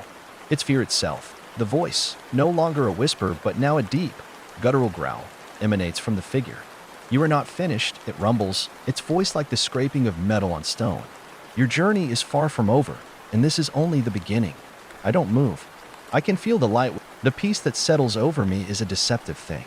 It's almost too serene, too perfect, like the world is holding its breath, waiting for something to shatter the stillness. The night air is cool against my skin, the sky overhead clear and expansive, but I know I can't let my guard down. Not yet. Not ever again. I step forward into the clearing, my feet moving on autopilot, but my mind remains alert, constantly searching for the next sign, the next threat, lurking just out of sight. The light within me pulses steadily, a beacon in the night, but I can feel its flicker, its subtle, quiet uncertainty. As much as I try to ignore it, I can sense the darkness trying to creep back into the edges of my consciousness, like a slow tide that rises, ever so slightly, pulling at my foundation. It's then that I hear it. A soft, almost imperceptible whisper at first, carried on the wind. My heartbeat quickens as I strain to listen. You can't escape me, the voice murmurs, far too close. You will always be mine. I freeze, my breath catching in my throat. It's not the creature's voice. It's something deeper, more personal, like an echo of my own fears, my own doubts. A voice that isn't from the outside, but from within. My own reflection, staring back at me with contempt. I am you, the voice continues, the words slithering through the air, coiling around my thoughts. You cannot outrun me. You cannot fight me. I shudder, the cold creeping back into my veins, and for a moment, I feel the grip of the darkness tighten, as if it's trying to pull me into its depths. The light around me flickers again, hesitating, unsure. But I don't back down. I've fought too long, too hard, to let this voice consume me. You are nothing without me, it hisses, the words like a venomous strike to my chest. You think you've won, but you are weak. You will always be weak. You'll never be more than the shadow you were meant to be. I close my eyes, blocking out the voice for a moment, taking a deep, steadying breath. The light within me swells, the pulse growing stronger, its warmth spread. The air grows colder again, but this time I feel it less as a physical chill and more as a sharp, unsettling prickling in my mind. The darkness that had once surrounded me now feels like it's pulling at the edges of my thoughts, like invisible threads trying to weave themselves into my very consciousness. It's not a presence I can touch, not a shape I can fight, but it's there, lurking beneath the surface of everything I see, everything I feel. I take a step forward, my feet heavy against the earth. The light inside me flickers, hesitating as if it, too, senses the danger. I can't afford to hesitate, though. Not now. I know the darkness is still watching, waiting for me to slip up, for me to falter. But I won't. I refuse to let it take me again. Not after everything I've been through. The wind picks up, rustling the leaves, the trees swaying gently as though they're whispering secrets to each other. I can hear the distant sound of something moving in the forest beyond, a soft rustling that sends a shiver through me. I don't turn to look. I know whatever it is, it's not something I want to face. My eyes shift to the edge of the clearing again, where the shadows are still thick, where the darkness lingers like a thick fog. It beckons me, calling me back to that place I've fought so hard to escape. But I won't go back. Not again. I take another step forward, each movement deliberate, a reminder that I'm still in control, still holding on to the light that burns within me. It's fading, though, just a little, and I know it. I can feel it. The exhaustion from all the battles, the weight of every dark encounter, pulling me down slowly, quietly, until I fear I won't be able to stand much longer. But then, from the corner of my vision, I catch a flash of movement, a shape darting through the trees. Too fast to be anything normal. My heart skips a beat. I don't have to see it clearly to know what it is. It's the creature. The one I faced before, the one that tried to consume me in the darkness. I didn't banish it entirely. It's come back, and it's angrier than ever. I freeze, my breath caught in my throat. The shadows stretch longer, reaching for me again, and I can feel their cold, clammy fingers on my skin, clawing at my thoughts. The voice rises again, low and slithering. You can't outrun me, it whispers, as if it knows exactly what I'm thinking, exactly how to worm its way back into my mind. You are mine. You always have been. I clench my fists, forcing myself to breathe through the rising panic. The light within me shudders, flickering weakly, but I won't let it die. Not now. I press my hands to my chest, my fingers brushing against the heat of it, steadying myself. I am not the creature's pawn. I am not what it wants me to be. I'm not yours, I whisper to myself, my voice shaky but defiant. I will never be yours. The creature doesn't answer, but its presence intensifies. The shadows writhe, twisting around me, pulling at my feet, dragging me down toward the ground. I can feel them clawing at my mind, at my very soul, trying to pull me back into the pit from which I climbed. The light inside me pulses erratically, and I can feel the weight of everything pressing down on me, the fear, the doubt, the exhaustion. I don't know how much longer I can keep fighting. But then, as though a new part of me has awakened, a fire surges from deep within. The light grows brighter, stronger. It cuts through the shadows like a blade, pushing them back inch by inch. I feel it now, the strength of it, the unwavering pulse that burns brighter than anything I've known. The voice, its whispers, grow louder, more frantic, its tone slipping into something desperate. You cannot do this, it growls, the words jagged, like broken glass. You cannot fight me forever. You will fall. I shake my head, feeling my resolve solidify. I won't fall, I say, louder this time, as the light flares around me. Not to you. Not to anything. The shadows recoil, swirling in on themselves, their power struggling to maintain its hold. The air hums with the force of the light, as though it's ripping through the very fabric of this world and the next, tearing apart the veil that has kept me trapped. You cannot escape me, the voice whispers, almost pleading now, but I can feel it weakening, slipping, its hold on me faltering. You belong to me. The ground beneath me trembles once again, and I realize this is it. This is the final stand. I don't know how much longer I can hold on. The light feels like it's barely hanging on, flickering in the shadows, fighting to stay alive, to stay strong enough to push this creature back once and for all. But then I feel something I didn't expect. It's a warmth. A presence that's not my own. It's familiar. Not the creature, not the voice, but something else. Something comforting. I close my eyes, not knowing why, but trusting it. The warmth floods me, suffusing me with a sense of peace, of calm. The weight in my chest lifts. I open my eyes and realize I'm not alone. I never was. The shadows are gone. The creature is gone. And in the stillness, I understand. The light within me isn't just my own. It's the reflection of everything I've faced, everything I've endured, and the strength I've gathered along the way. I'm not running from the darkness anymore. I've learned how to stand in it, how to fight against it, and how to let the light guide me forward. I take a deep breath, feeling the weight of it all settle gently into the back of my mind. The battle is over for now, but I know that the darkness is always out there, lurking, waiting for its next opportunity. And yet, I'm no longer afraid. I step forward once again, my feet steady on the ground. The moonlight shines down, casting long shadows around me. But this time, I don't flinch. The light within me is enough to push back the darkness. And no matter how many times it returns, I will stand against it. I will never be its prey. I will always be the light. The wind begins to shift, carrying with it the faintest scent of earth and something else, something strange. It's as though the world itself is holding its breath, anticipating the next chapter in this quiet war between light and shadow. I feel it, deep in my bones, the weight of what's to come, though I can't see it yet. The night is still, too still. Every sound feels muffled, like a distant hum beneath the surface, but there's an undercurrent of unease in the air. Something isn't right. I keep walking, my steps measured, but my senses are stretched taut, each muscle in my body alert. I can feel the warmth of the light inside me, pulsing with life, but it's flickering in irregular patterns like a dying ember. The fatigue from the battle still clings to me, but I can't afford to rest, can't afford to let my guard down. Not yet. The trees around me seem to loom larger, their gnarled branches reaching out like fingers grasping at the sky. The shadows cast by their forms stretch long and endless, whispering of things not yet seen.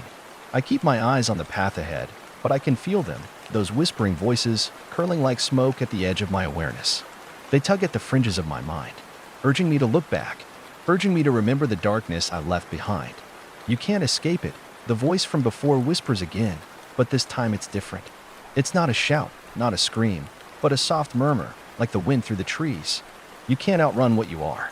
I freeze, the words crawling under my skin, curling into my chest like an ice-cold vine. I try to shake them off, but they cling, each syllable digging deeper, each syllable pulling at the very core of my being. My heart races in my chest as I turn, looking over my shoulder, expecting to see it, the creature, the shadow, the thing that haunts my every step, but nothing is there. The clearing behind me is empty, the forest silent, and yet, I know the voice is real. I know it's close. The voice isn't coming from the shadows this time. No, it's inside me, a thought I can't silence, a truth I don't want to face. You are the darkness, it says again, softer now, almost soothing. It is inside you. You can't fight it. You can only embrace it. I shudder, closing my eyes, fighting against the temptation to listen, to let it take hold of me, to give in. But I can't. Not after everything I've fought for. Not after everything I've overcome. You're a part of it, the voice hums, now almost tender. The darkness is yours. You cannot escape your nature. You belong to it. I bite my lip, steadying myself. The light inside me flickers again, weak but persistent. I won't let this voice, this presence, define me. I won't let it turn me into something else, something I'm not. I've faced darkness before. I've fought back shadows that wanted to consume me, and I've won. I will not let it take me now. I am not the darkness. I whisper aloud, my voice trembling, but determined. I am the light. For a moment, there's silence. The air seems to still. The wind stops its whispering. The trees sway, but their movements seem distant, like echoes from a place far away. And in the silence, I feel it. A faint pulse, a pulse of something deep within me, something that resonates with the very world around me. The light inside me, though weakened, is not gone. It's still there, like a beacon, like a reminder of who I am, of what I stand for. I take a slow, deliberate step forward, the light beginning to swell inside me, pushing back against the darkness. The whispers fade, their voices silenced by the strength of my resolve. I press on, determined, each footfall echoing in the stillness. But something else stirs in the distance, beyond the tree line. A shape, not a shadow, not the thing I fought before. This is something else. Something new. I stop, my heart racing again, my senses alert. The shape is too large to be anything I could easily defeat, too massive, too strange. But even from this distance, I can feel the power radiating off of it. The air crackles with an intensity I've never felt before, as though the very fabric of reality is being stretched taut, about to snap. Then, With a suddenness that makes my breath catch in my throat, it emerges. The creature stands at the edge of the forest. Towering over me, its form silhouetted by the pale moonlight. It's not like the shadow beast I faced before. No, this thing is something other, something that should not exist in the world of men. Its body is made of shifting, swirling tendrils of darkness, pulsing like a living thing, yet it's also made of something solid, something tangible, muscles, bone, flesh. Its head is crowned with twisted horns, and its eyes gleam with an otherworldly light, burning bright in the dark like twin stars. I feel a chill run down my spine as I stare at it. There's no question now. This is no mere creature. It's a manifestation of something older, something far more powerful, and it's come for me. But I do not falter. The light inside me surges, brighter now, pushing against the cold grip of fear, driving it back. I stand my ground, even as the ground beneath my feet trembles with the creature's approach. You cannot fight me, it growls, its voice deep, like a storm brewing. You belong to the shadows, to the darkness. I am the one who has been waiting for you. I take a step back, the light within me flickering as the creature advances, but I do not back down. My grip on the light tightens. I will not be its prey. I am not what you think I am, I say, my voice stronger now, rising over the sound of the creature's growl. I am not the darkness, and I will never belong to it. For a moment, there is nothing but silence. The creature stops, tilting its head as if considering my words, as if trying to understand. And then, with a flicker of its twisted form, it charges. I don't hesitate. The light within me bursts outward, a brilliant, searing wave that cuts through the darkness, lighting up the world around me like the dawn. It's not just a defense, it's a declaration. A promise. I will not be consumed.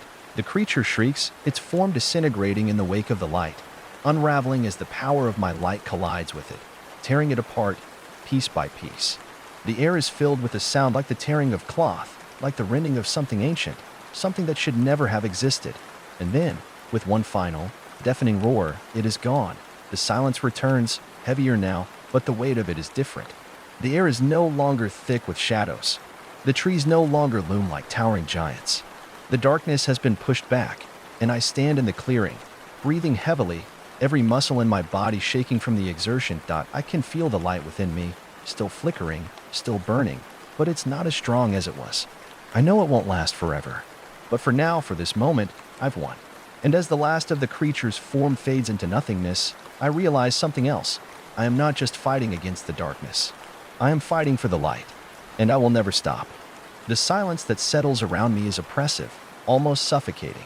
The air feels thick with tension, as though the world itself is holding its breath, waiting for something to happen. My body aches from the strain, each muscle protesting as I try to steady myself, but my mind is sharper now. I know that this, whatever this was, isn't the end. It never is. The darkness always comes back. It always finds a way to return. I take a slow, deep breath, grounding myself in the present. The light inside me is still flickering, weaker than before but persistent. The remnants of the strange power I unleashed linger, leaving a strange aftertaste in my mouth, like metal. But it's fading fast. I can feel it, like sand slipping through my fingers. I don't have time to wonder about it. I can't afford to. I force my feet to move, each step dragging more than the last. The forest around me seems to loom, its trees now appearing taller, more twisted than before, as if they've grown in the wake of the creature's destruction. The path ahead is dark, but there's no turning back. I know that if I stop now, if I let my guard down even for a moment, it'll be over. The darkness will consume me. I keep walking, the only sound the rustling of leaves beneath my feet. My mind races, trying to piece together what's happening. The creatures, the surge of light, the strange force I tapped into. None of it makes sense. But one thing is clear, I'm not alone anymore. The darkness has an intelligence to it now, a mind of its own, something that watches me, something that knows me, understands me. I can feel its eyes on me, even though I can't see it. It's waiting. I don't know what it's waiting for, but I know it's not done with me. The forest grows quieter as I move deeper into it, the stillness pressing in on all sides, making my movements seem unnatural, like I'm intruding on something ancient, something that doesn't want to be disturbed. But I press on. The air is cold now, biting, and I can see my breath misting in front of me, despite the faint warmth still pulsing within my chest. The world around me begins to shift again. The trees appear to bend, their branches twisting in unnatural shapes, their trunks elongating and contorting as though they're reaching for something or someone. My heartbeat quickens. I'm not sure if it's the darkness closing in or something else, But something in the air is shifting again. Something is changing. I look around, trying to find the source of the shift, but everything feels wrong. The forest that seemed so familiar now feels alien, hostile.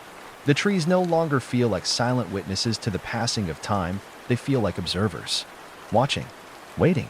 Then, a sound. It's distant at first, just the faintest rustle, but it quickly grows louder. It's the sound of something moving through the forest, something large and powerful, crushing the underbrush as it comes closer. My pulse spikes. I stop dead in my tracks, eyes scanning the darkness. The sound gets louder, closer now, and I can feel my muscles tensing, preparing for what's to come. The thing out there in the forest knows I'm here. It's hunting me. Then, out of the corner of my eye, I see it. A flicker of movement, a shadow stretching longer than it should. A form darting between the trees, too quick for me to get a clear view. But it's there. I'm not imagining it. It's real. I start moving again, quicker now, the sense of urgency crawling up my spine. The light in my chest flares briefly, then dims. My legs ache with every step, but I can't stop. I won't stop. Not until I'm away from this place. The sound of movement in the trees continues to grow, closing in on me.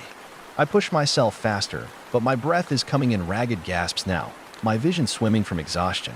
I don't know how much longer I can keep going. The fatigue is settling in like a heavy fog, clouding my thoughts, sapping my strength. And then, just as I think I can't take another step, the ground beneath me shifts. It happens so fast, I don't have time to react. The earth shakes violently, and before I can brace myself, the ground beneath my feet crumbles, and I'm falling. Falling fast. I try to grab for something, anything, but my hands meet nothing but air. The wind rushes past my ears as I descend, the sound of it filling my head, drowning out everything else. The darkness closes in, a crushing weight, pressing down on me, pulling me further into its depths. And then, just as suddenly as it began, the fall stops. I crash to the ground, my body slamming against hard, jagged rocks. Pain lances through me, but I force myself to sit up, my heart pounding. My vision swims, but I can still see. I can still move. I'm in a cavern, a massive underground space, the walls slick with moisture, and the air heavy with the scent of decay.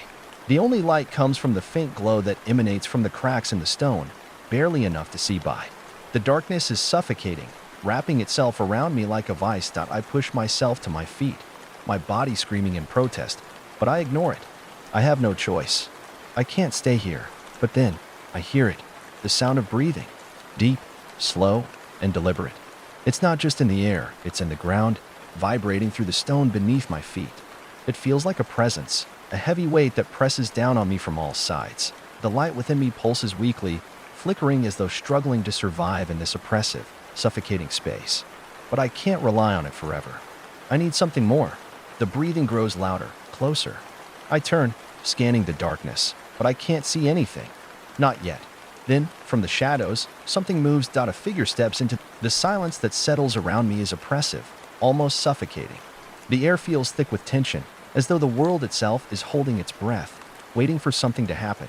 My body aches from the strain, each muscle protesting as I try to steady myself, but my mind is sharper now.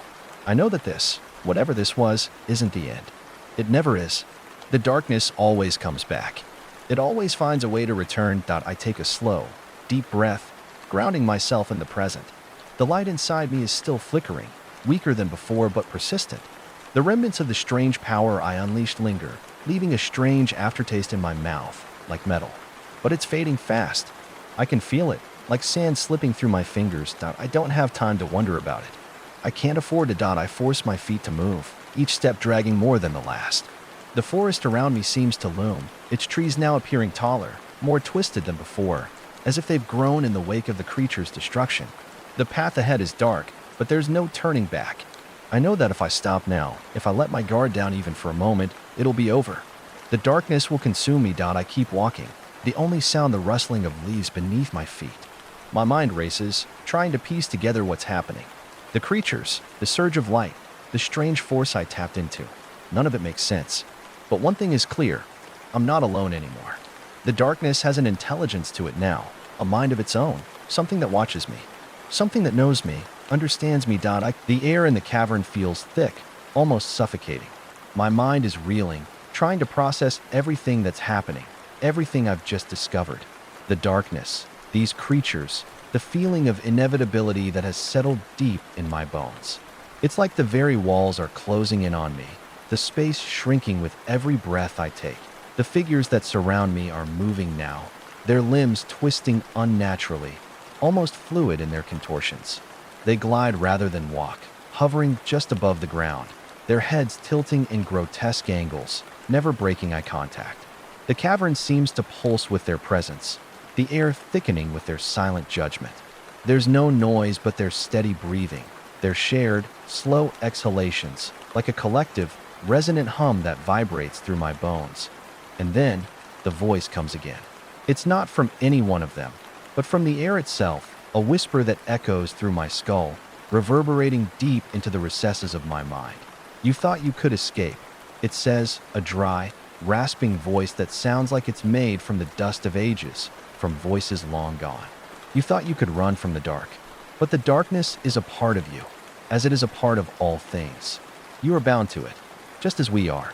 I try to push back the growing fear, but it's so strong, so overwhelming, that it's almost like a physical force pressing on my chest. My heart races, my hands trembling at my sides. The light within me flickers in response, a small flame against the encroaching shadows, but it's fading, weak, like a match that's about to burn out. Why? I manage to croak, my voice barely a whisper, thick with the weight of everything I've been through. Why me? The creature before me cocks its head, as though considering my question. Its eyes gleam with a hunger that doesn't need to be expressed. It's not a hunger for food, for flesh. It's something deeper, something far darker. You are a vessel, it says, its voice both cold and intimate. A vessel for the light, yes, but also a vessel for the darkness. Both coexist within you, bound together by the threads of fate. You cannot rid yourself of it. Not now, not ever.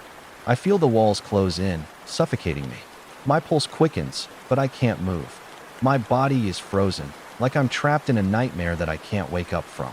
The creatures move closer, their forms shifting in the shadows, and I can feel their presence. Unnerving, oppressive, pushing in from all sides. The ground beneath me trembles, and I hear a deep, resonant growl from the darkness. It's not just one growl, but a chorus of growls, as though the very air around me is alive with hunger. I know that I'm standing at the edge of something ancient, something primal, and that I have no control over what happens next. You are one of us, the voice repeats, the words almost gentle in their weight. You always have been. The darkness never left you. It has always been in your blood.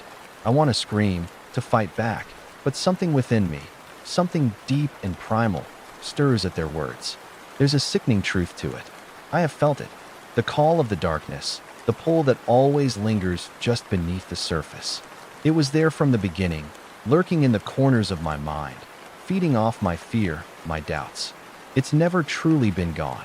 The light within me flickers again, weak and fading. I try to hold on to it, to fight back, but it's like trying to hold on to a dying ember in a storm. The harder I try, the faster it slips away. The figure in front of me steps forward, its eyes never leaving mine. There's something almost sad in its gaze now, as though it's pitying me. It reaches out a hand, thin, long fingers, far too thin for a human, and places it gently on my chest, just above where my heart beats. You've always known, haven't you? It says softly, as if it's sharing some painful truth with me. The light is just as much a part of you as the dark. Without one, the other cannot exist. You cannot fight it.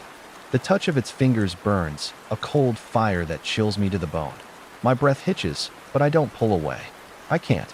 It's like my body is trapped in place, held by some invisible force. My heart races, my mind screaming at me to fight, to escape, but I can't make myself move. For the first time, I realize that I've never truly been free. This darkness, this force, it's been inside me since the beginning. I thought I was fighting it, trying to keep it at bay, but now I understand that I was never running from it. I was running with it. It was always leading me. The figure steps back, its smile almost pitying, like it knows something I don't. Do you feel it? It asks, its voice soft and coaxing. The pull, the desire to let go, to let the darkness consume you, it's always been here. All it takes is one moment of surrender. One moment, and it will be over. The light inside me flickers one last time, a weak, fragile pulse, and for a moment, I consider it. The thought of letting go, of surrendering to the dark, it's a temptation I've felt before, but never like this. The weight of it, the exhaustion from everything I've been through, it makes the idea feel almost like relief. But then, something shifts within me. It's small at first, a fleeting sense of defiance, but it's enough. I refuse. I refuse to let go, to give in. I won't let this thing win. I won't let it define me. The flickering light within me flares once more, brighter than it has been in a long time, and I raise my hands, summoning what little strength I have left. It's not much, but it's enough. The light surges outward, a desperate pulse of energy, pushing the figures back, forcing them to retreat. The creature before me hisses, its mouth opening wide in a grimace of frustration, but the light doesn't stop. It burns brighter, forcing the darkness to retreat, forcing the pressure in my chest to lift. But the cavern is still alive with the echoes of the darkness, still full of that low, resonant growl. I know that I haven't defeated it. I've only momentarily pushed it back. The fight isn't over, but I'm still standing. And that, for now, is enough. I won't let you win. I say, my voice hoarse but resolute. You won't take me. The creatures are retreating now, slipping back into the shadows, their forms dissolving into the blackness. But I know they're still there, watching, waiting for the moment when I slip, when I falter. And I know that it won't be easy, but I also know this. As long as I have the light, even a flicker of it, I'm not done. Not yet. The battle continues, and I will keep fighting. The air in the cavern stills, but the silence is not peaceful. It's a fragile quiet, the kind that comes before a storm, where the world is holding its breath, waiting for the inevitable. My pulse hammers in my chest, a reminder that I'm still alive, still in this fight. The weight of the darkness, the oppressive presence of the creatures that lingered just beyond my reach, presses against me like an invisible hand, trying to drag me back into the void that I stand my ground, heart racing, eyes darting to every corner, every shadow. The light within me flickers again, weak but steady, like a candle in the wind. It's all I have left, this fragile, fading flame that feels both comforting and terrifying. I can sense the creatures lurking in the darkness, their gazes burning through the blackness, but they are keeping their distance. For now, you can't outrun it. The voice whispers again, this time not from the air, but from within my own mind, like a thought too dark to ignore. You can't fight it. You belong to the darkness. You always have. The words slither through my mind, like cold tendrils wrapping around my thoughts. I try to shake them off, but they cling to me, persistent. I don't belong to the darkness. I refuse to. But as I stand here, staring into the shadows, I feel that flicker of doubt crawl beneath the surface. Like a poison creeping through my veins, I take a deep breath, steadying myself. The light inside me pulses again, a small, fragile glow that makes the darkness around me seem that much more oppressive. I'm still here. I'm not giving up, but I can feel the strain now. The weight of this place, the pressure of what I'm up against, it's beginning to break me.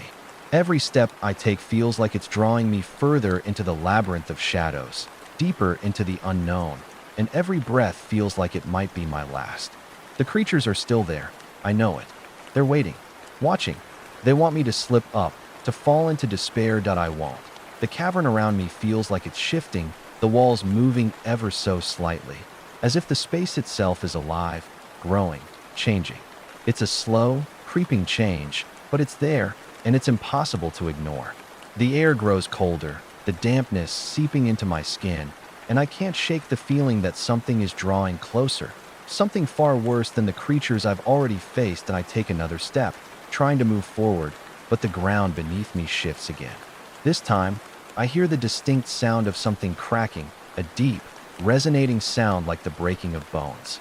I freeze, my heart leaping into my throat. The sound is followed by a growl. A low, rumbling growl that seems to vibrate through the very stones beneath my feet. It's not like the others, the creatures that have been stalking me through the darkness. This is deeper, more primal, and it comes from the very heart of the cavern that I don't need to see it to know what's coming. The air has thickened, the shadows have deepened, and the presence, this terrible, oppressive presence, is closing in on me. There's no escape from it.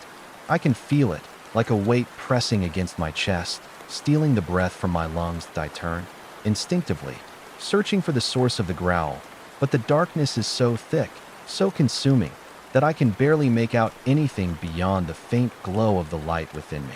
The flicker of it is weak now, struggling to stay alive against the overwhelming blackness, but I can still feel it, still sense it, faintly, like a heartbeat in the dark.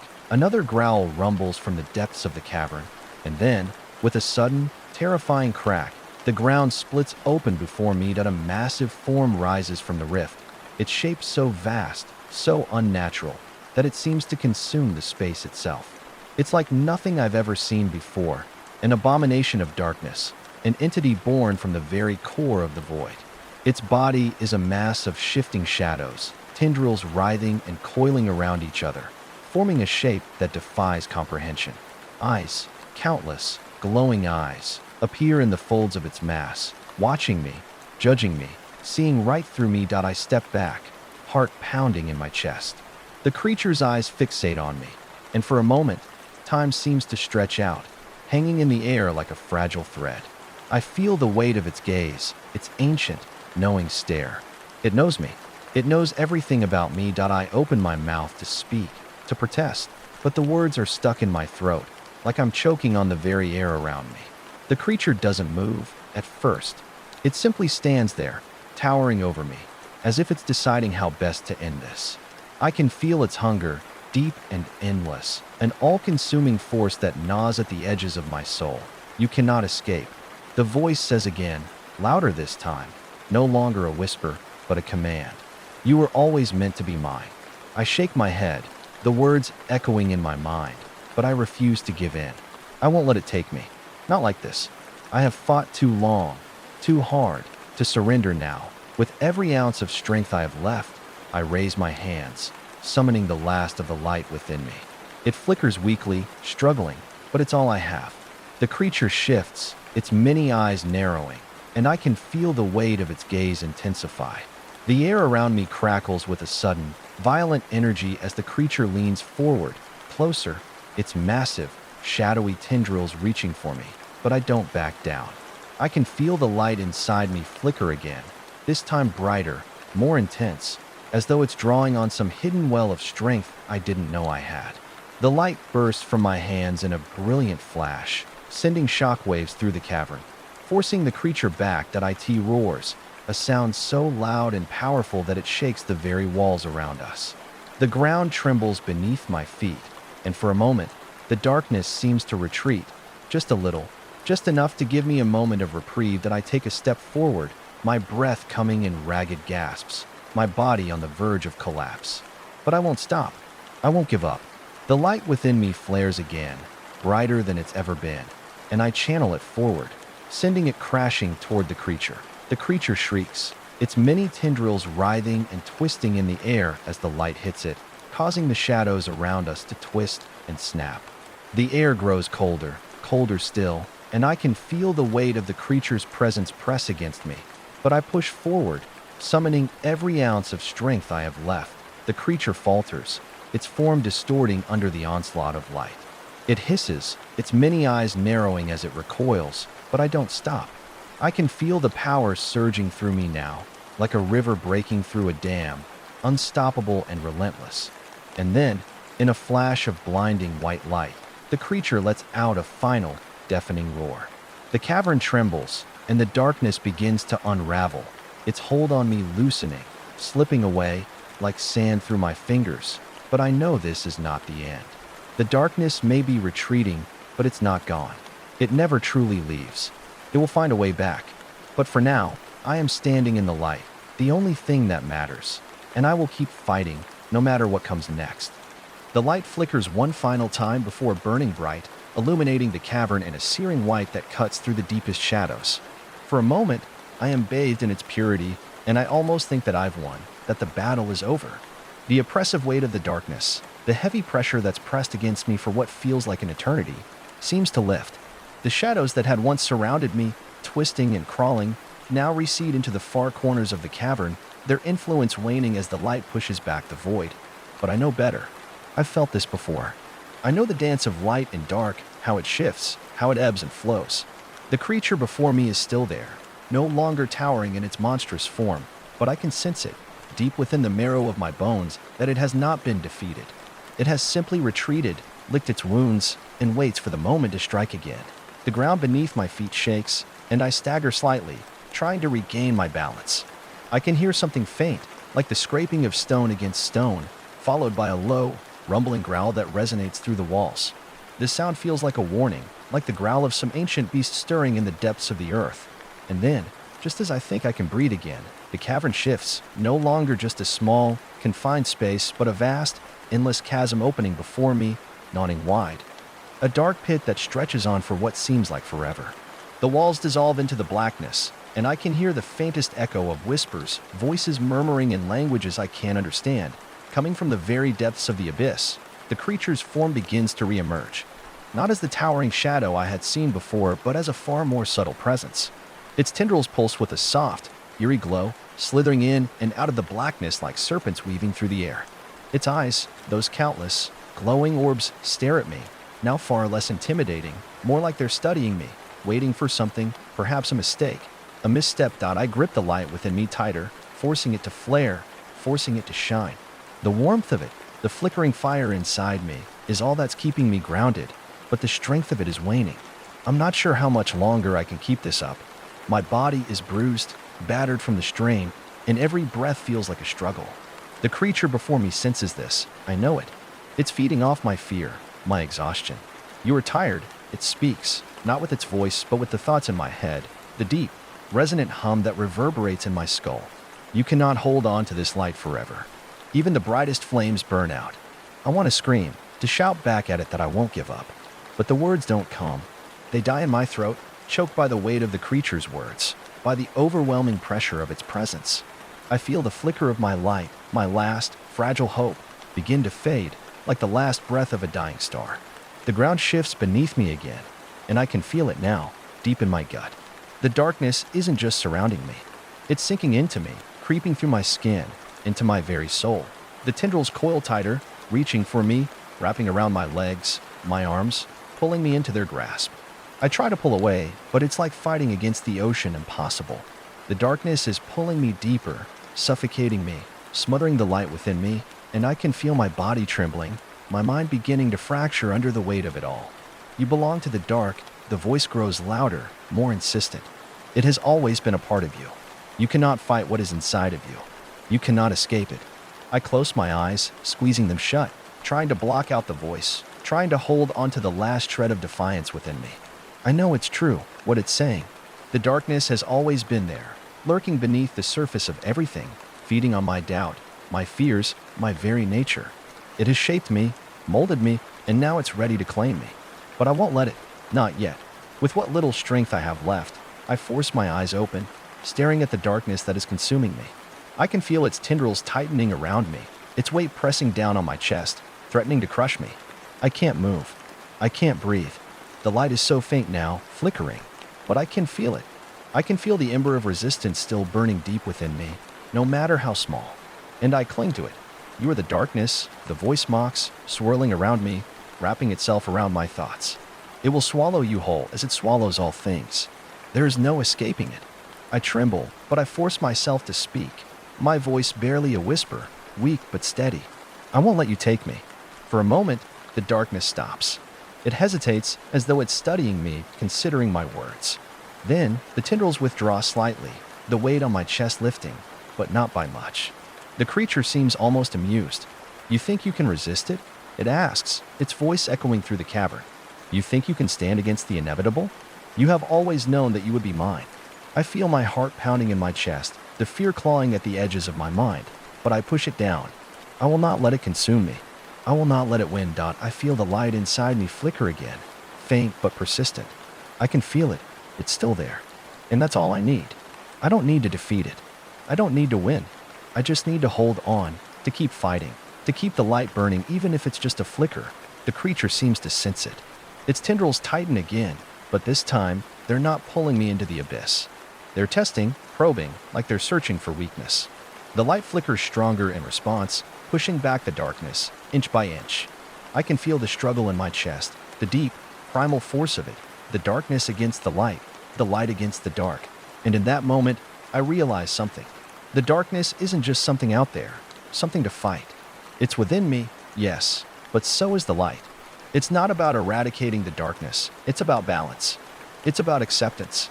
The light isn't just a weapon, it's a part of me, just as much as the darkness is.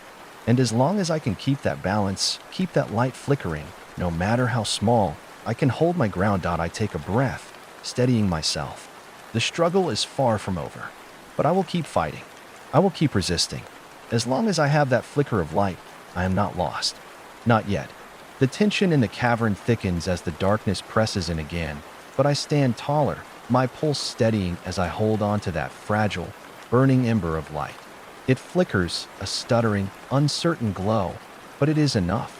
Enough to remind me that I am still here, still in control.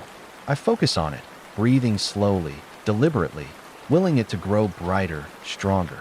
The creature, sensing my resolve, snarls, its tendrils snapping toward me with an almost violent force. They strike like whips, cutting through the air with an unnatural speed. I don't flinch. I don't retreat. I hold my ground, summoning the light inside me, pushing it out, a bright, blinding force that crackles with energy, pushing against the darkness, pushing against the creature's endless hunger. With every inch it advances, the light grows stronger. Each pulse of it is like a heartbeat, a force that beats back the shadows, if only for a moment. The creature's eyes flash with fury, its tendrils retreating briefly, but I know it's not afraid. No, the creature isn't afraid of the light. It's studying it, studying me. It's watching, waiting for a crack, a weakness to exploit. Fool, the voice in my head hisses, its tone full of mockery and disdain. You cannot outrun what is in your soul. The darkness is woven into every part of you, every thought you've ever had. You are no different from the very thing you fear. The words are like a knife slicing through my resolve. I feel them sinking deep into my mind, trying to wrap around my thoughts like chains, pulling me closer to the darkness. But I shake my head, grit my teeth, and force the thoughts away. It's true. Yes, the darkness has always been there, lurking beneath the surface. But so has the light. I am the light. And if I can't banish the darkness completely, then I will stand against it every day, every moment. I will not let it consume me. I will keep the light burning, no matter how small, no matter how weak it feels. With a burst of defiance, I extend my hands, palms outward, toward the creature.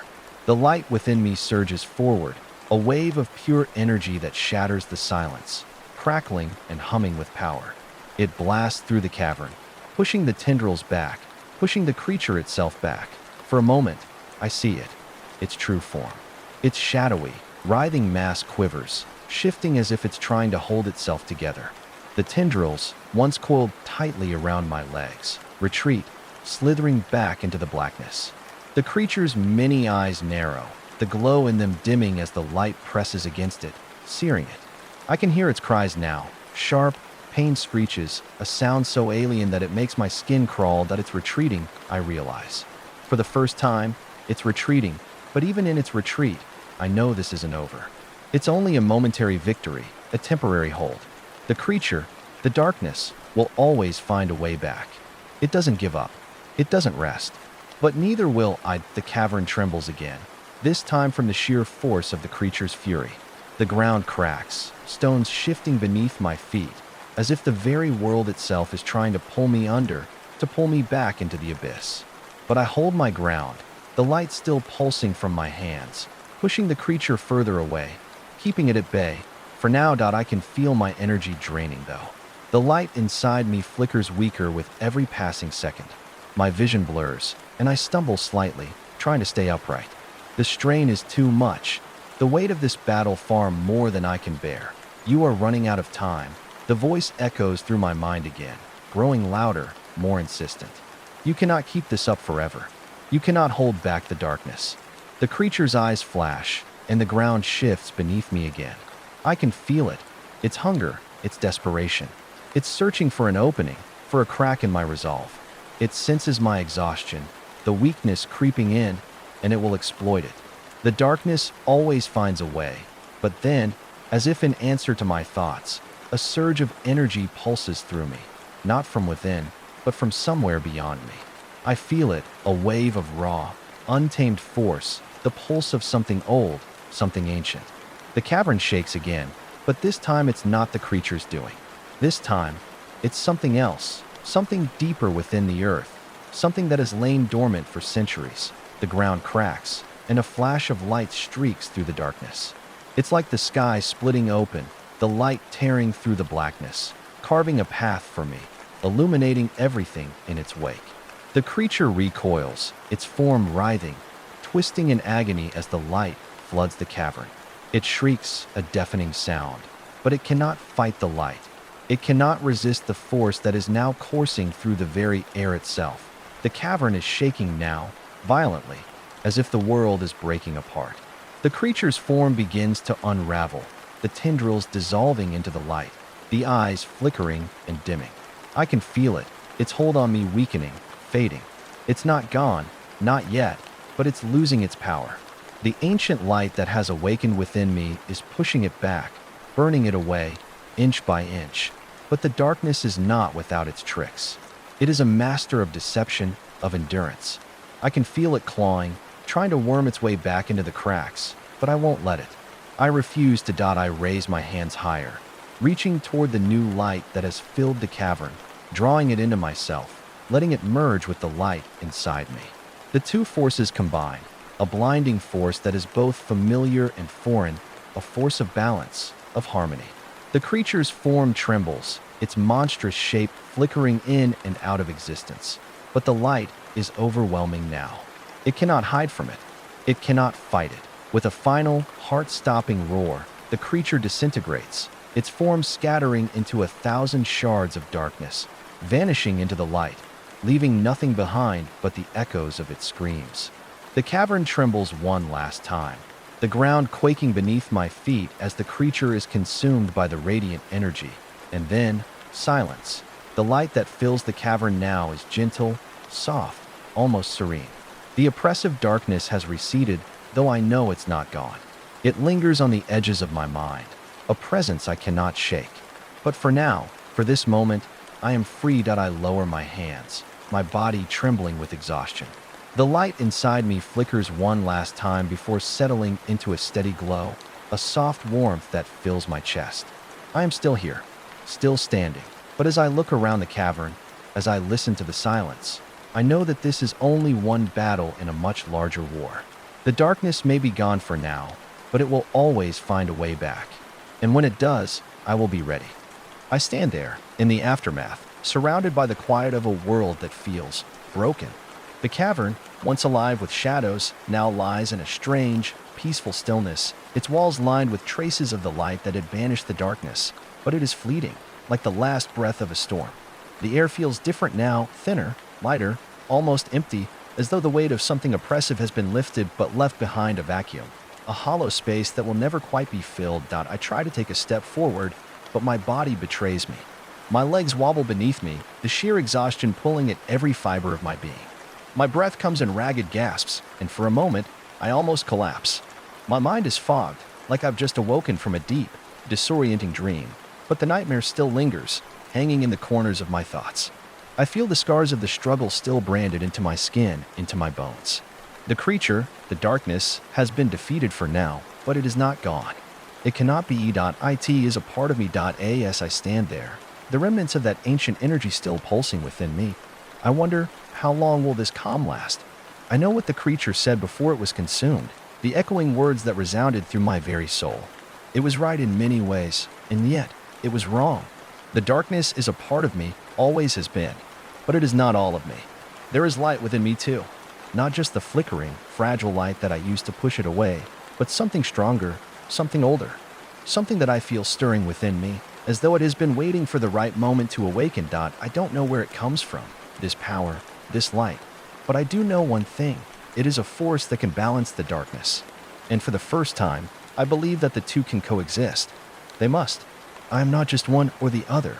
I am both, a mixture of shadow and light, of fear and hope, of hunger and restraint. There is no escaping that duality, no running from it. But I can control it. I can use it. But that thought, It is both terrifying and liberating, a paradox that leaves me feeling unmoored, unsure of what comes next. The quiet in the cavern is overwhelming, as if the world is waiting for me to make a decision, to choose a path. The light that burns inside me seems to flicker, like a question, as if it, too, is waiting for an answer. I glance around the cavern once more, my gaze lingering on the remains of the creature. There is nothing left now but a residue of darkness, like an empty shell. I reach out with my senses, trying to feel its presence, to see if anything remains. But there is nothing, only the silence, only the light. And then, I hear it. A whisper. It is faint at first, barely perceptible, but unmistakable. My breath catches in my throat as the whisper grows louder, clearer, though I cannot discern the words. It is a sound, a murmur, a plea. I step toward it, my pulse quickening, unsure of whether I want to know what it is or if I should turn and run. But I cannot ignore it. I must know. The whisper rises, swelling, almost as if it is calling to me from the very walls of the cavern. My hand trembles as I reach out, my fingers brushing against the stone. And then, as though the touch of my skin has triggered something, a tremor runs through the air, vibrating through the walls, and the ground beneath me shifts again, cracking open in several places. The whisper turns into a murmur, a chant. And the walls of the cavern begin to pulse with a faint, sickly light, one that is not the bright, clean energy I had summoned, but a dark, oily sheen that spreads like a stain through the rock. The whisper grows louder, becoming words that form in my mind, in my very bones, as if they are etched into the marrow. Come to me, the voice beckons, no longer a whisper but a command, an invitation. Come to where the darkness never dies. Come to where the light is always dying. A shiver runs through me, and I instinctively pull back, my feet stumbling as I try to retreat, but the cavern around me shifts, reshaping itself, bending the very air to the will of the voice. The walls close in on me, the darkness pooling and pressing tighter, like a force that has its own mind, its own will. The whispers intensify, forming a chorus of voices, a symphony of those who have been claimed by the darkness, those who have surrendered to it. I can feel the pull in my chest, a tug at my very soul, as if something deep within the earth is calling to me. The light inside me flickers again, weaker this time, struggling against the tide of shadows that seems to surge forward, enveloping me. Come, the voice urges, its tone now sweet, almost seductive. Join me. You have been a part of me all along. You cannot escape. There is only one way forward. There is only one truth. My heart races, the conflicting forces of fear and curiosity warring inside me. The light in me flickers once more, dimming as the darkness presses in. I feel the weight of it, the ancient, cold power trying to take root in my chest. But I cannot let it. I will not let it. I take a deep breath, drawing the light back toward me, willing it to grow stronger, to burn brighter. The cavern trembles again, the walls vibrating as if they, too, are trying to choose between the light and the dark. The voice continues to echo, growing louder, more insistent. But I can feel it now. I can feel the imbalance, the tug-of-war between the two forces within me. And I know then that this moment is pivotal. This is the crossroads. The choice is mine. The darkness may be calling, but the light is what I have chosen. And no matter how tempting the pull of that familiar shadow, I refuse to let it claim me. With a final, determined breath, I push back the darkness with every ounce of strength I have left, feeding the light inside me until it flares again, a brilliant, overwhelming blaze that lights up the cavern in a burst of pure energy. The whisper stops. The walls stop moving. And for a brief, glorious moment, there is nothing but silence in the light. In me, the choice has been made. But even as the darkness recedes, I know that it will never truly leave. It will always be there, lurking in the corners of my mind, a shadow that I must learn to live with. But for now, I am at peace. For now, the light is enough. But the peace is a fragile thing. As the light stabilizes around me, the cavern falls silent once more, but it's not a comforting silence. It's like the quiet that follows a storm, unnerving and unnatural, heavy with the weight of something left unfinished. The air still tastes of ash, and the walls of the cavern, though now bathed in the bright energy I have summoned, feel cold, slick, as if they too are waiting. I can feel their anticipation, as if the very stone beneath me knows that this is not the end, that the cycle is far from over. I take another step, and the ground groans under my weight, a soft, mournful sound that reverberates through the stillness. For a moment, I wonder if it's the earth itself, alive, aware, and remembering. Or perhaps it's me. Perhaps it's the remnants of the darkness within me, still twisting, still writhing. biding its time until it finds a way to claw its way back. I clench my fists, forcing the light to pulse more brightly, focusing every thought, every shred of my will on keeping it strong. But it flickers again, like a candle in a gale, weakening just as quickly as it had flared. I can feel it, my own energy waning, my strength fading with every breath I take. The battle had taken more from me than I realized, and that is when I feel it, the shift. A subtle, unsettling change in the air. I freeze. I can feel it. It's like a shadow passing over me, a chill running down my spine. But this time, it's different. It's not the creature. It's not the darkness from before. No, this is something older. Something more primal. A low rumble echoes beneath my feet, distant at first, but growing steadily closer, building in intensity. My heart skips a beat as the ground trembles again, not from the force of my own energy, but from something far greater, something far more powerful. The walls of the cavern shift, the stone grinding together in a deep, guttural noise that seems to shake the very core of the earth. Something is moving, something vast and ancient, stirring from a long-forgotten slumber beneath the earth. I stagger backward, a cold sweat breaking out on my skin. The light inside me flickers again, but this time it doesn't respond to my call. It's as if it too recognizes the futility. The force rising from the depths is too great, too ancient for me to fight with the strength I have left. The rumble intensifies, and then, a low, almost imperceptible whisper fills the air, an unnatural sound that crawls through my ears, burrowing deep into my mind. It is the same voice, that same call from before, but now it is layered with something else. A presence, a force beyond comprehension, that wraps itself around every thought in my mind, every breath in my lungs. Your light is fleeting, the voice whispers, now a chorus of 1,000 different tones, 1,000 voices from the dark places of the world. You are a flicker in the endless night. You cannot hold back what is coming. I feel my knees shake, the weight of those words settling heavily on my chest. The darkness, I realize, is not an entity I can destroy. It is a force. It is the force. The force that sustains everything. The force that has always been. The rumble grows louder, vibrating through the very ground beneath my feet. And then, the first crack appears in the stone, thin, jagged, and glowing with a dull, orange light that spills from the cracks like molten lava. The light doesn't reach my feet. It stays low, creeping up the walls, spreading outward in slow, deliberate patterns. I back away, my heart racing, my mind scrambling for an explanation, any way to understand what's happening. But then, the cavern shakes once more, a violent, forceful quake that sends me tumbling to the ground. My head spinning as the stone beneath me cracks wide open. I look down, my breath catching in my throat. From the cracks, something begins to emerge, a hand. A massive, inhuman thing, reaching up from the depths of the earth, its fingers long and twisted, its skin the color of soot and fire. It claws at the stone, pulling itself free, and with it comes the terrible weight of something far older than the creature I faced before. Something that has slept for eons, hidden deep beneath the earth's surface, waiting for the right moment to awaken. And now, that moment has come. I scramble backward, my eyes wide with disbelief as the hand pulls free from the earth with a sickening screech, dragging its owner into the open. The figure is vast, hulking, a silhouette that is both human and something else entirely, something ancient, primal, and terrifying. The air around it distorts, warping with the raw power it exudes, and I can feel the very ground tremble in its wake. The figure's eyes, if you can call them eyes, are black voids, empty pits that seem to absorb the light itself, their depths endless and cold. Its presence is overwhelming, suffocating, and I feel my chest tighten as if the very air around me is being sucked away. The light inside me falters again, shrinking, flickering weaker and weaker.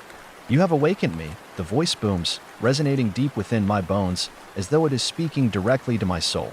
And for that, you will pay. I stumble back, my heart pounding in my ears, my body quaking under the weight of its presence.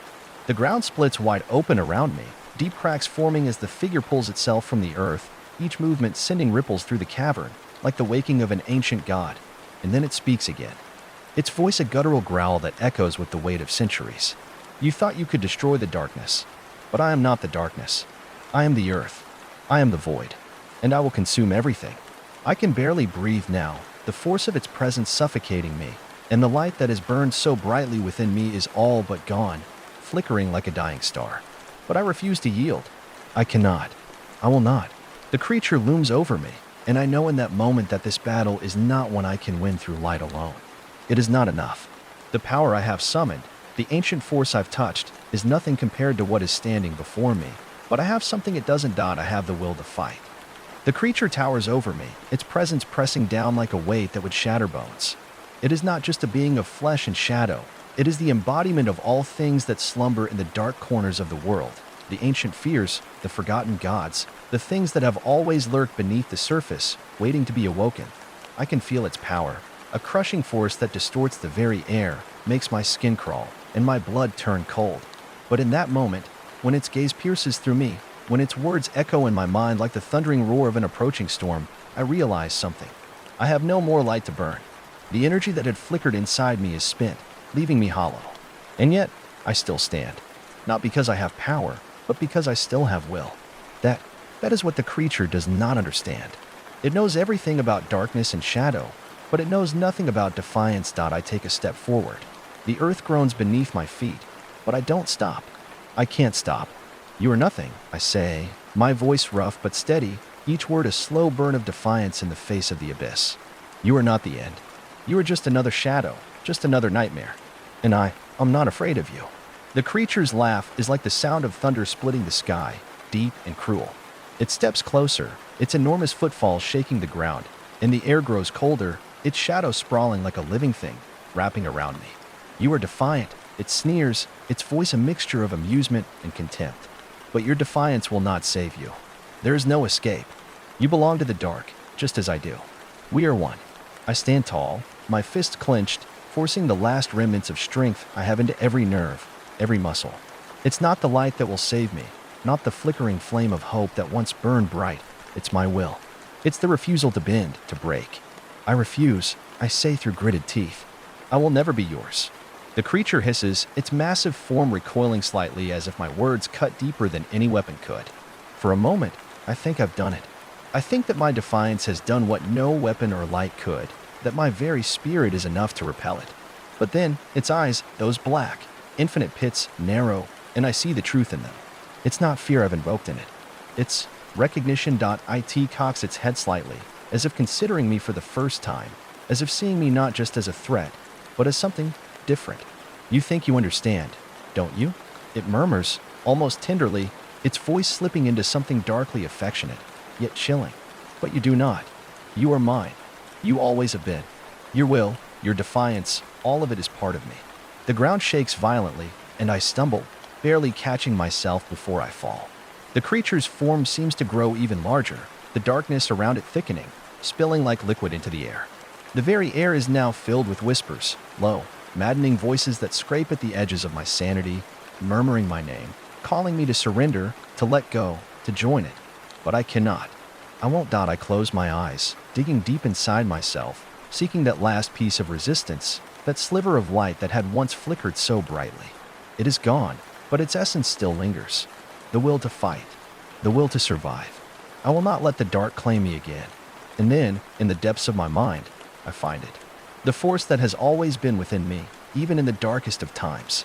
Not light, not power, but something else. Something that has been with me all along. It is the very thing that allows me to stand here, to keep going when all seems lost. It is my defiance. With that realization, I open my eyes. The creature stands before me, towering and infinite, but it doesn't seem as massive now. It's just a thing made of shadows, of fear, of age-old hatred. But it can't take me. It can't control me. Not now. Not ever again. I take another step forward, and this time, it doesn't move. You cannot defeat me, the creature says, its voice growing more insistent, desperate, like it is trying to convince itself as much as me. You cannot escape your fate. You are darkness. You are mine. I shake my head, stepping closer still, my voice low but steady, rising with every word. No, I am not yours. I am not anyone's. I am free. The ground cracks beneath me, fissures spreading like veins across the cavern floor.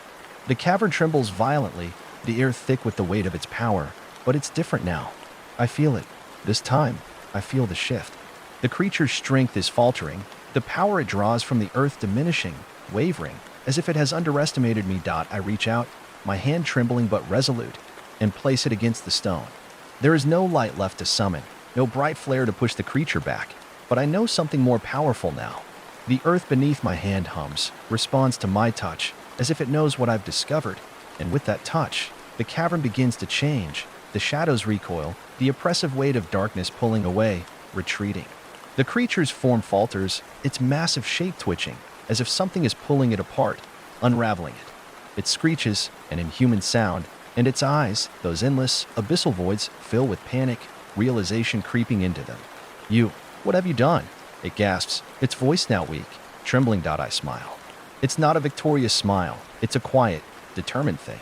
"I didn't do anything," I say softly. "You're not real. Not anymore." The cavern begins to collapse.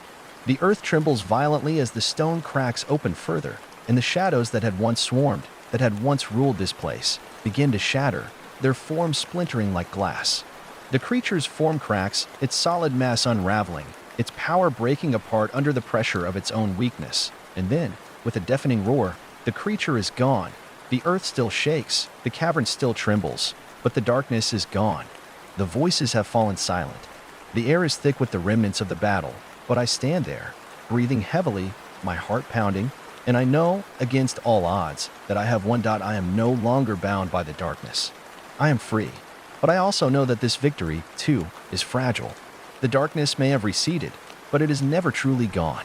It waits, patient as ever, in the depths of the world, in the corners of my mind, lurking, watching.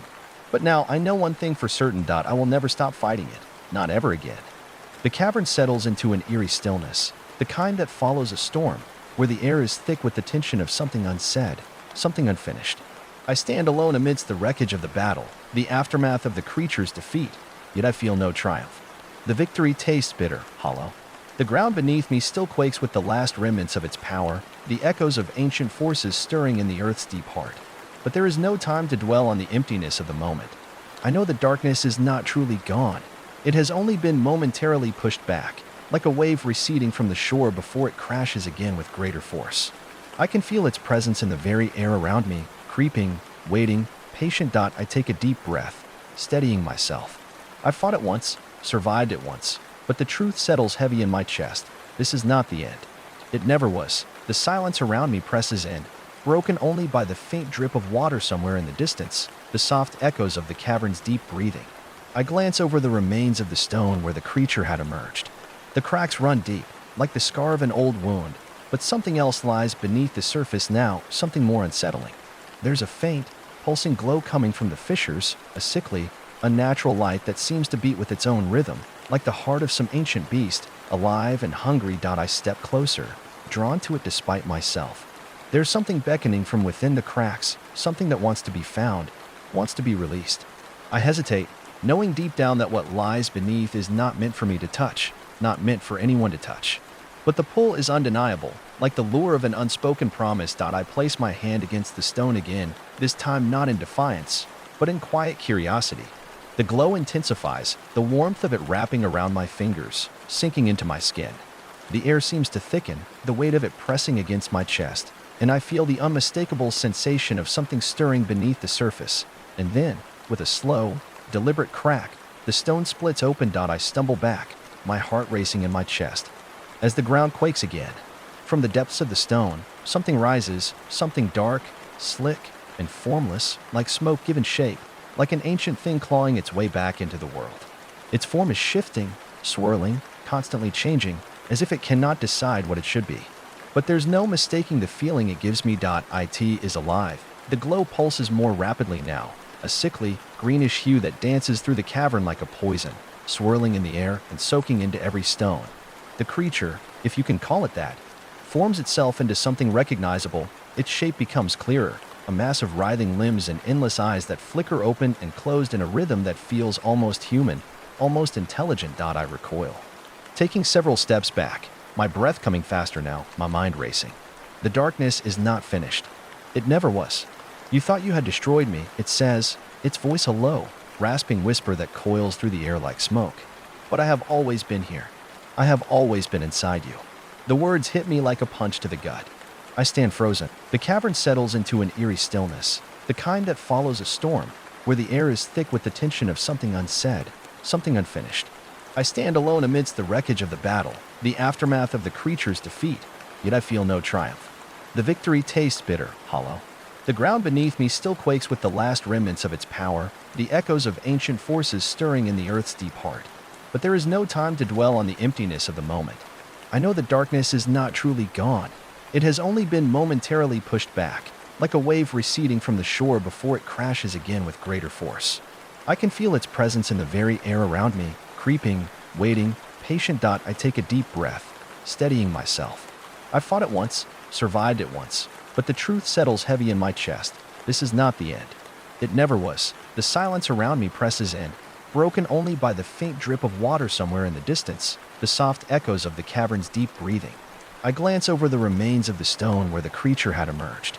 The cracks run deep, like the scar of an old wound, but something else lies beneath the surface now, something more unsettling. There's a faint, pulsing glow coming from the fissures, a sickly, unnatural light that seems to beat with its own rhythm, like the heart of some ancient beast, alive and hungry. I step closer, drawn to it despite myself. There's something beckoning from within the cracks, something that wants to be found, wants to be released. I hesitate, knowing deep down that what lies beneath is not meant for me to touch, not meant for anyone to touch. But the pull is undeniable, like the lure of an unspoken promise. I place my hand against the stone again, this time not in defiance, but in quiet curiosity. The glow intensifies, the warmth of it wrapping around my fingers, sinking into my skin. The air seems to thicken, the weight of it pressing against my chest, and I feel the unmistakable sensation of something stirring beneath the surface. And then, with a slow, deliberate crack, the stone splits open. I stumble back, my heart racing in my chest.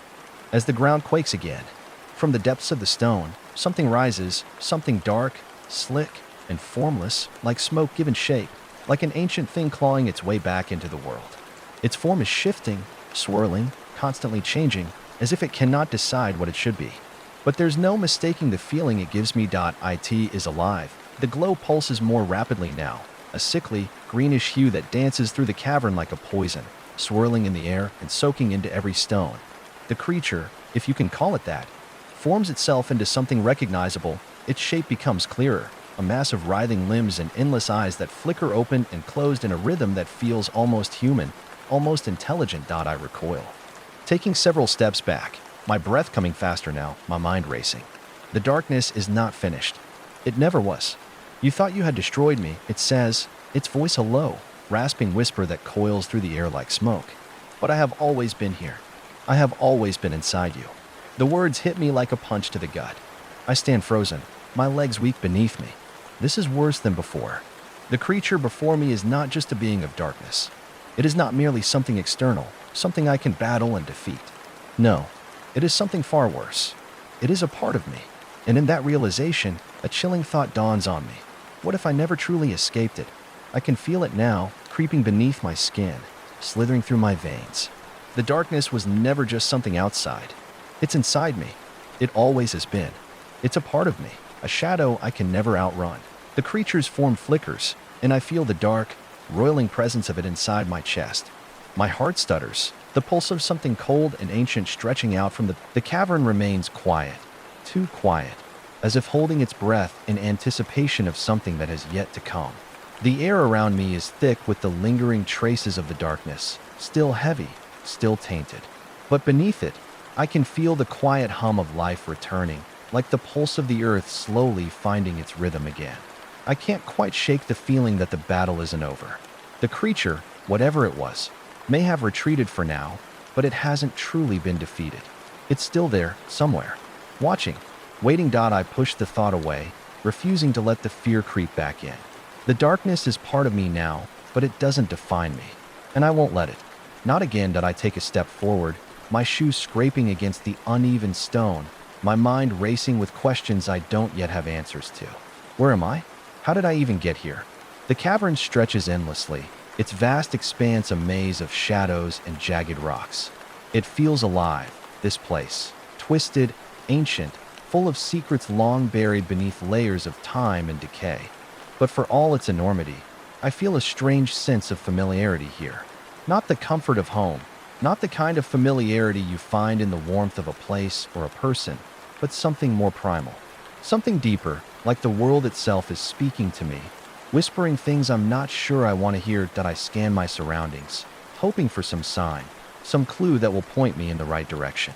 But the cavern is an enigma, its walls slick with moisture, its ceilings so high they seem to vanish into the darkness above. There's no light, no way to know which path to take, but there's a faint sound, a distant noise. It's hard to make out, almost drowned by the oppressive silence, but it's there. A soft rustling, a shift in the air. I freeze, my heart pounding, listening intently. It comes again, closer this time. The hairs on the back of my neck stand on end, my body instinctively tensing. I don't know if it's the creature or something else, but I know I'm not alone. Not anymore. The sound is unmistakable now. Footsteps. Heavy, deliberate, the kind that echo in the hollow spaces of the cavern like they belong to something that shouldn't be here. My breath catches in my throat. I shouldn't move. I should stay hidden, stay quiet. But I can't. Something urges me forward. Compulsion, instinct, desperation. I don't know if it's the darkness or something else entirely, but I feel it now, pulsing through my veins. That I move, slowly, deliberately, my eyes scanning the shadows, waiting for whatever is coming. Every sound feels amplified in the silence, every shift of air a warning. And then I see it. A figure, shrouded in the deepest black, its features obscured by a cloak of shadow. Its eyes, though, those eyes, they pierce through the darkness, gleaming with an unnatural light, as though they can see straight into my soul. The figure doesn't move, but I can feel its presence, heavy and suffocating, like it's watching, waiting for me to make the first move. My pulse races. The creature from before, the one that had threatened to consume me, it's not gone. This being, whatever it is, carries its essence, its power. I can feel the pull, the overwhelming weight of it, pushing against my thoughts, filling me with dread, but I won't let it take me. Not again. I steady myself, forcing my breath to slow, trying to push the fear out of my mind. This is different. This is not the same creature. This is something new, something worse. The figure steps forward, its presence growing larger with each passing second. It doesn't speak, doesn't make a sound, but I can feel it in the air, the pressure, the malevolence. It's the darkness made flesh, the very thing that has followed me, haunted me for as long as I can remember, but I will not go quietly into the dark. With every ounce of strength I have left, I lift my head and meet its gaze, refusing to let the fear consume me. It pauses, as if surprised by my resistance, its glowing eyes narrowing slightly, studying me. I don't know if I have the strength to fight this time, but I know I can't let it win. You're not in control, I say, my voice shaky but firm. You will never be in control of me.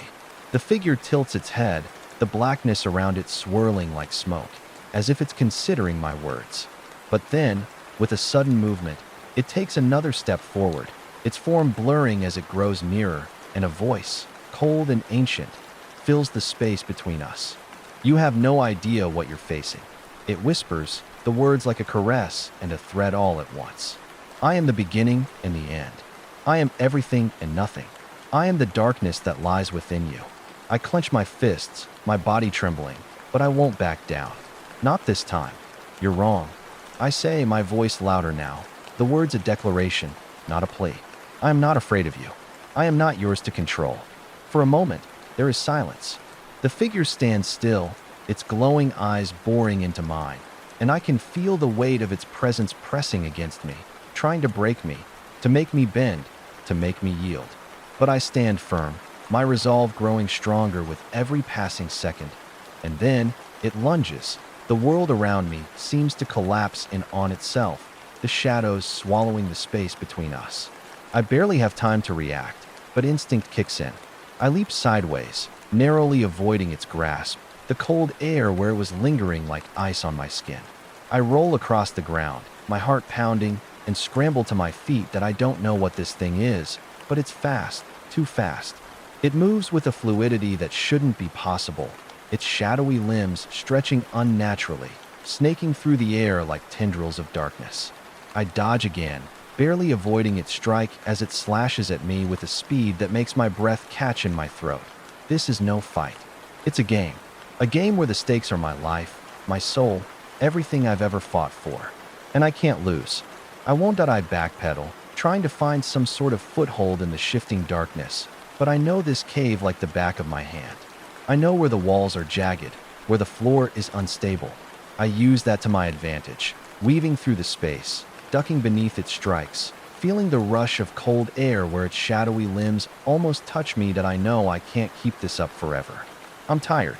My body aches. Every move feels like a struggle, every breath harder to take. The creature is relentless, its presence suffocating, its hunger for me unyielding. But there's something else, too.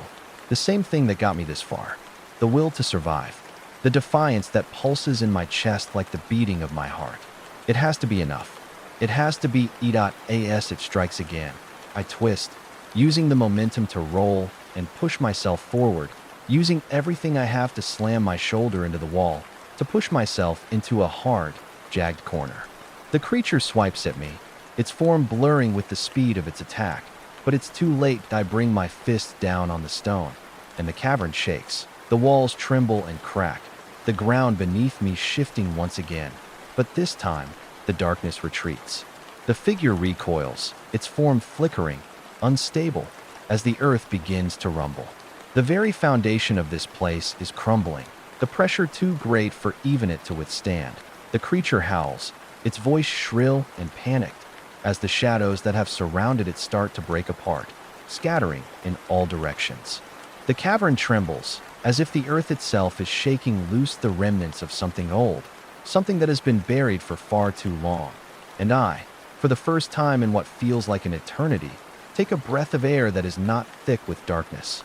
The creature is gone, for now, but the battle is far from over.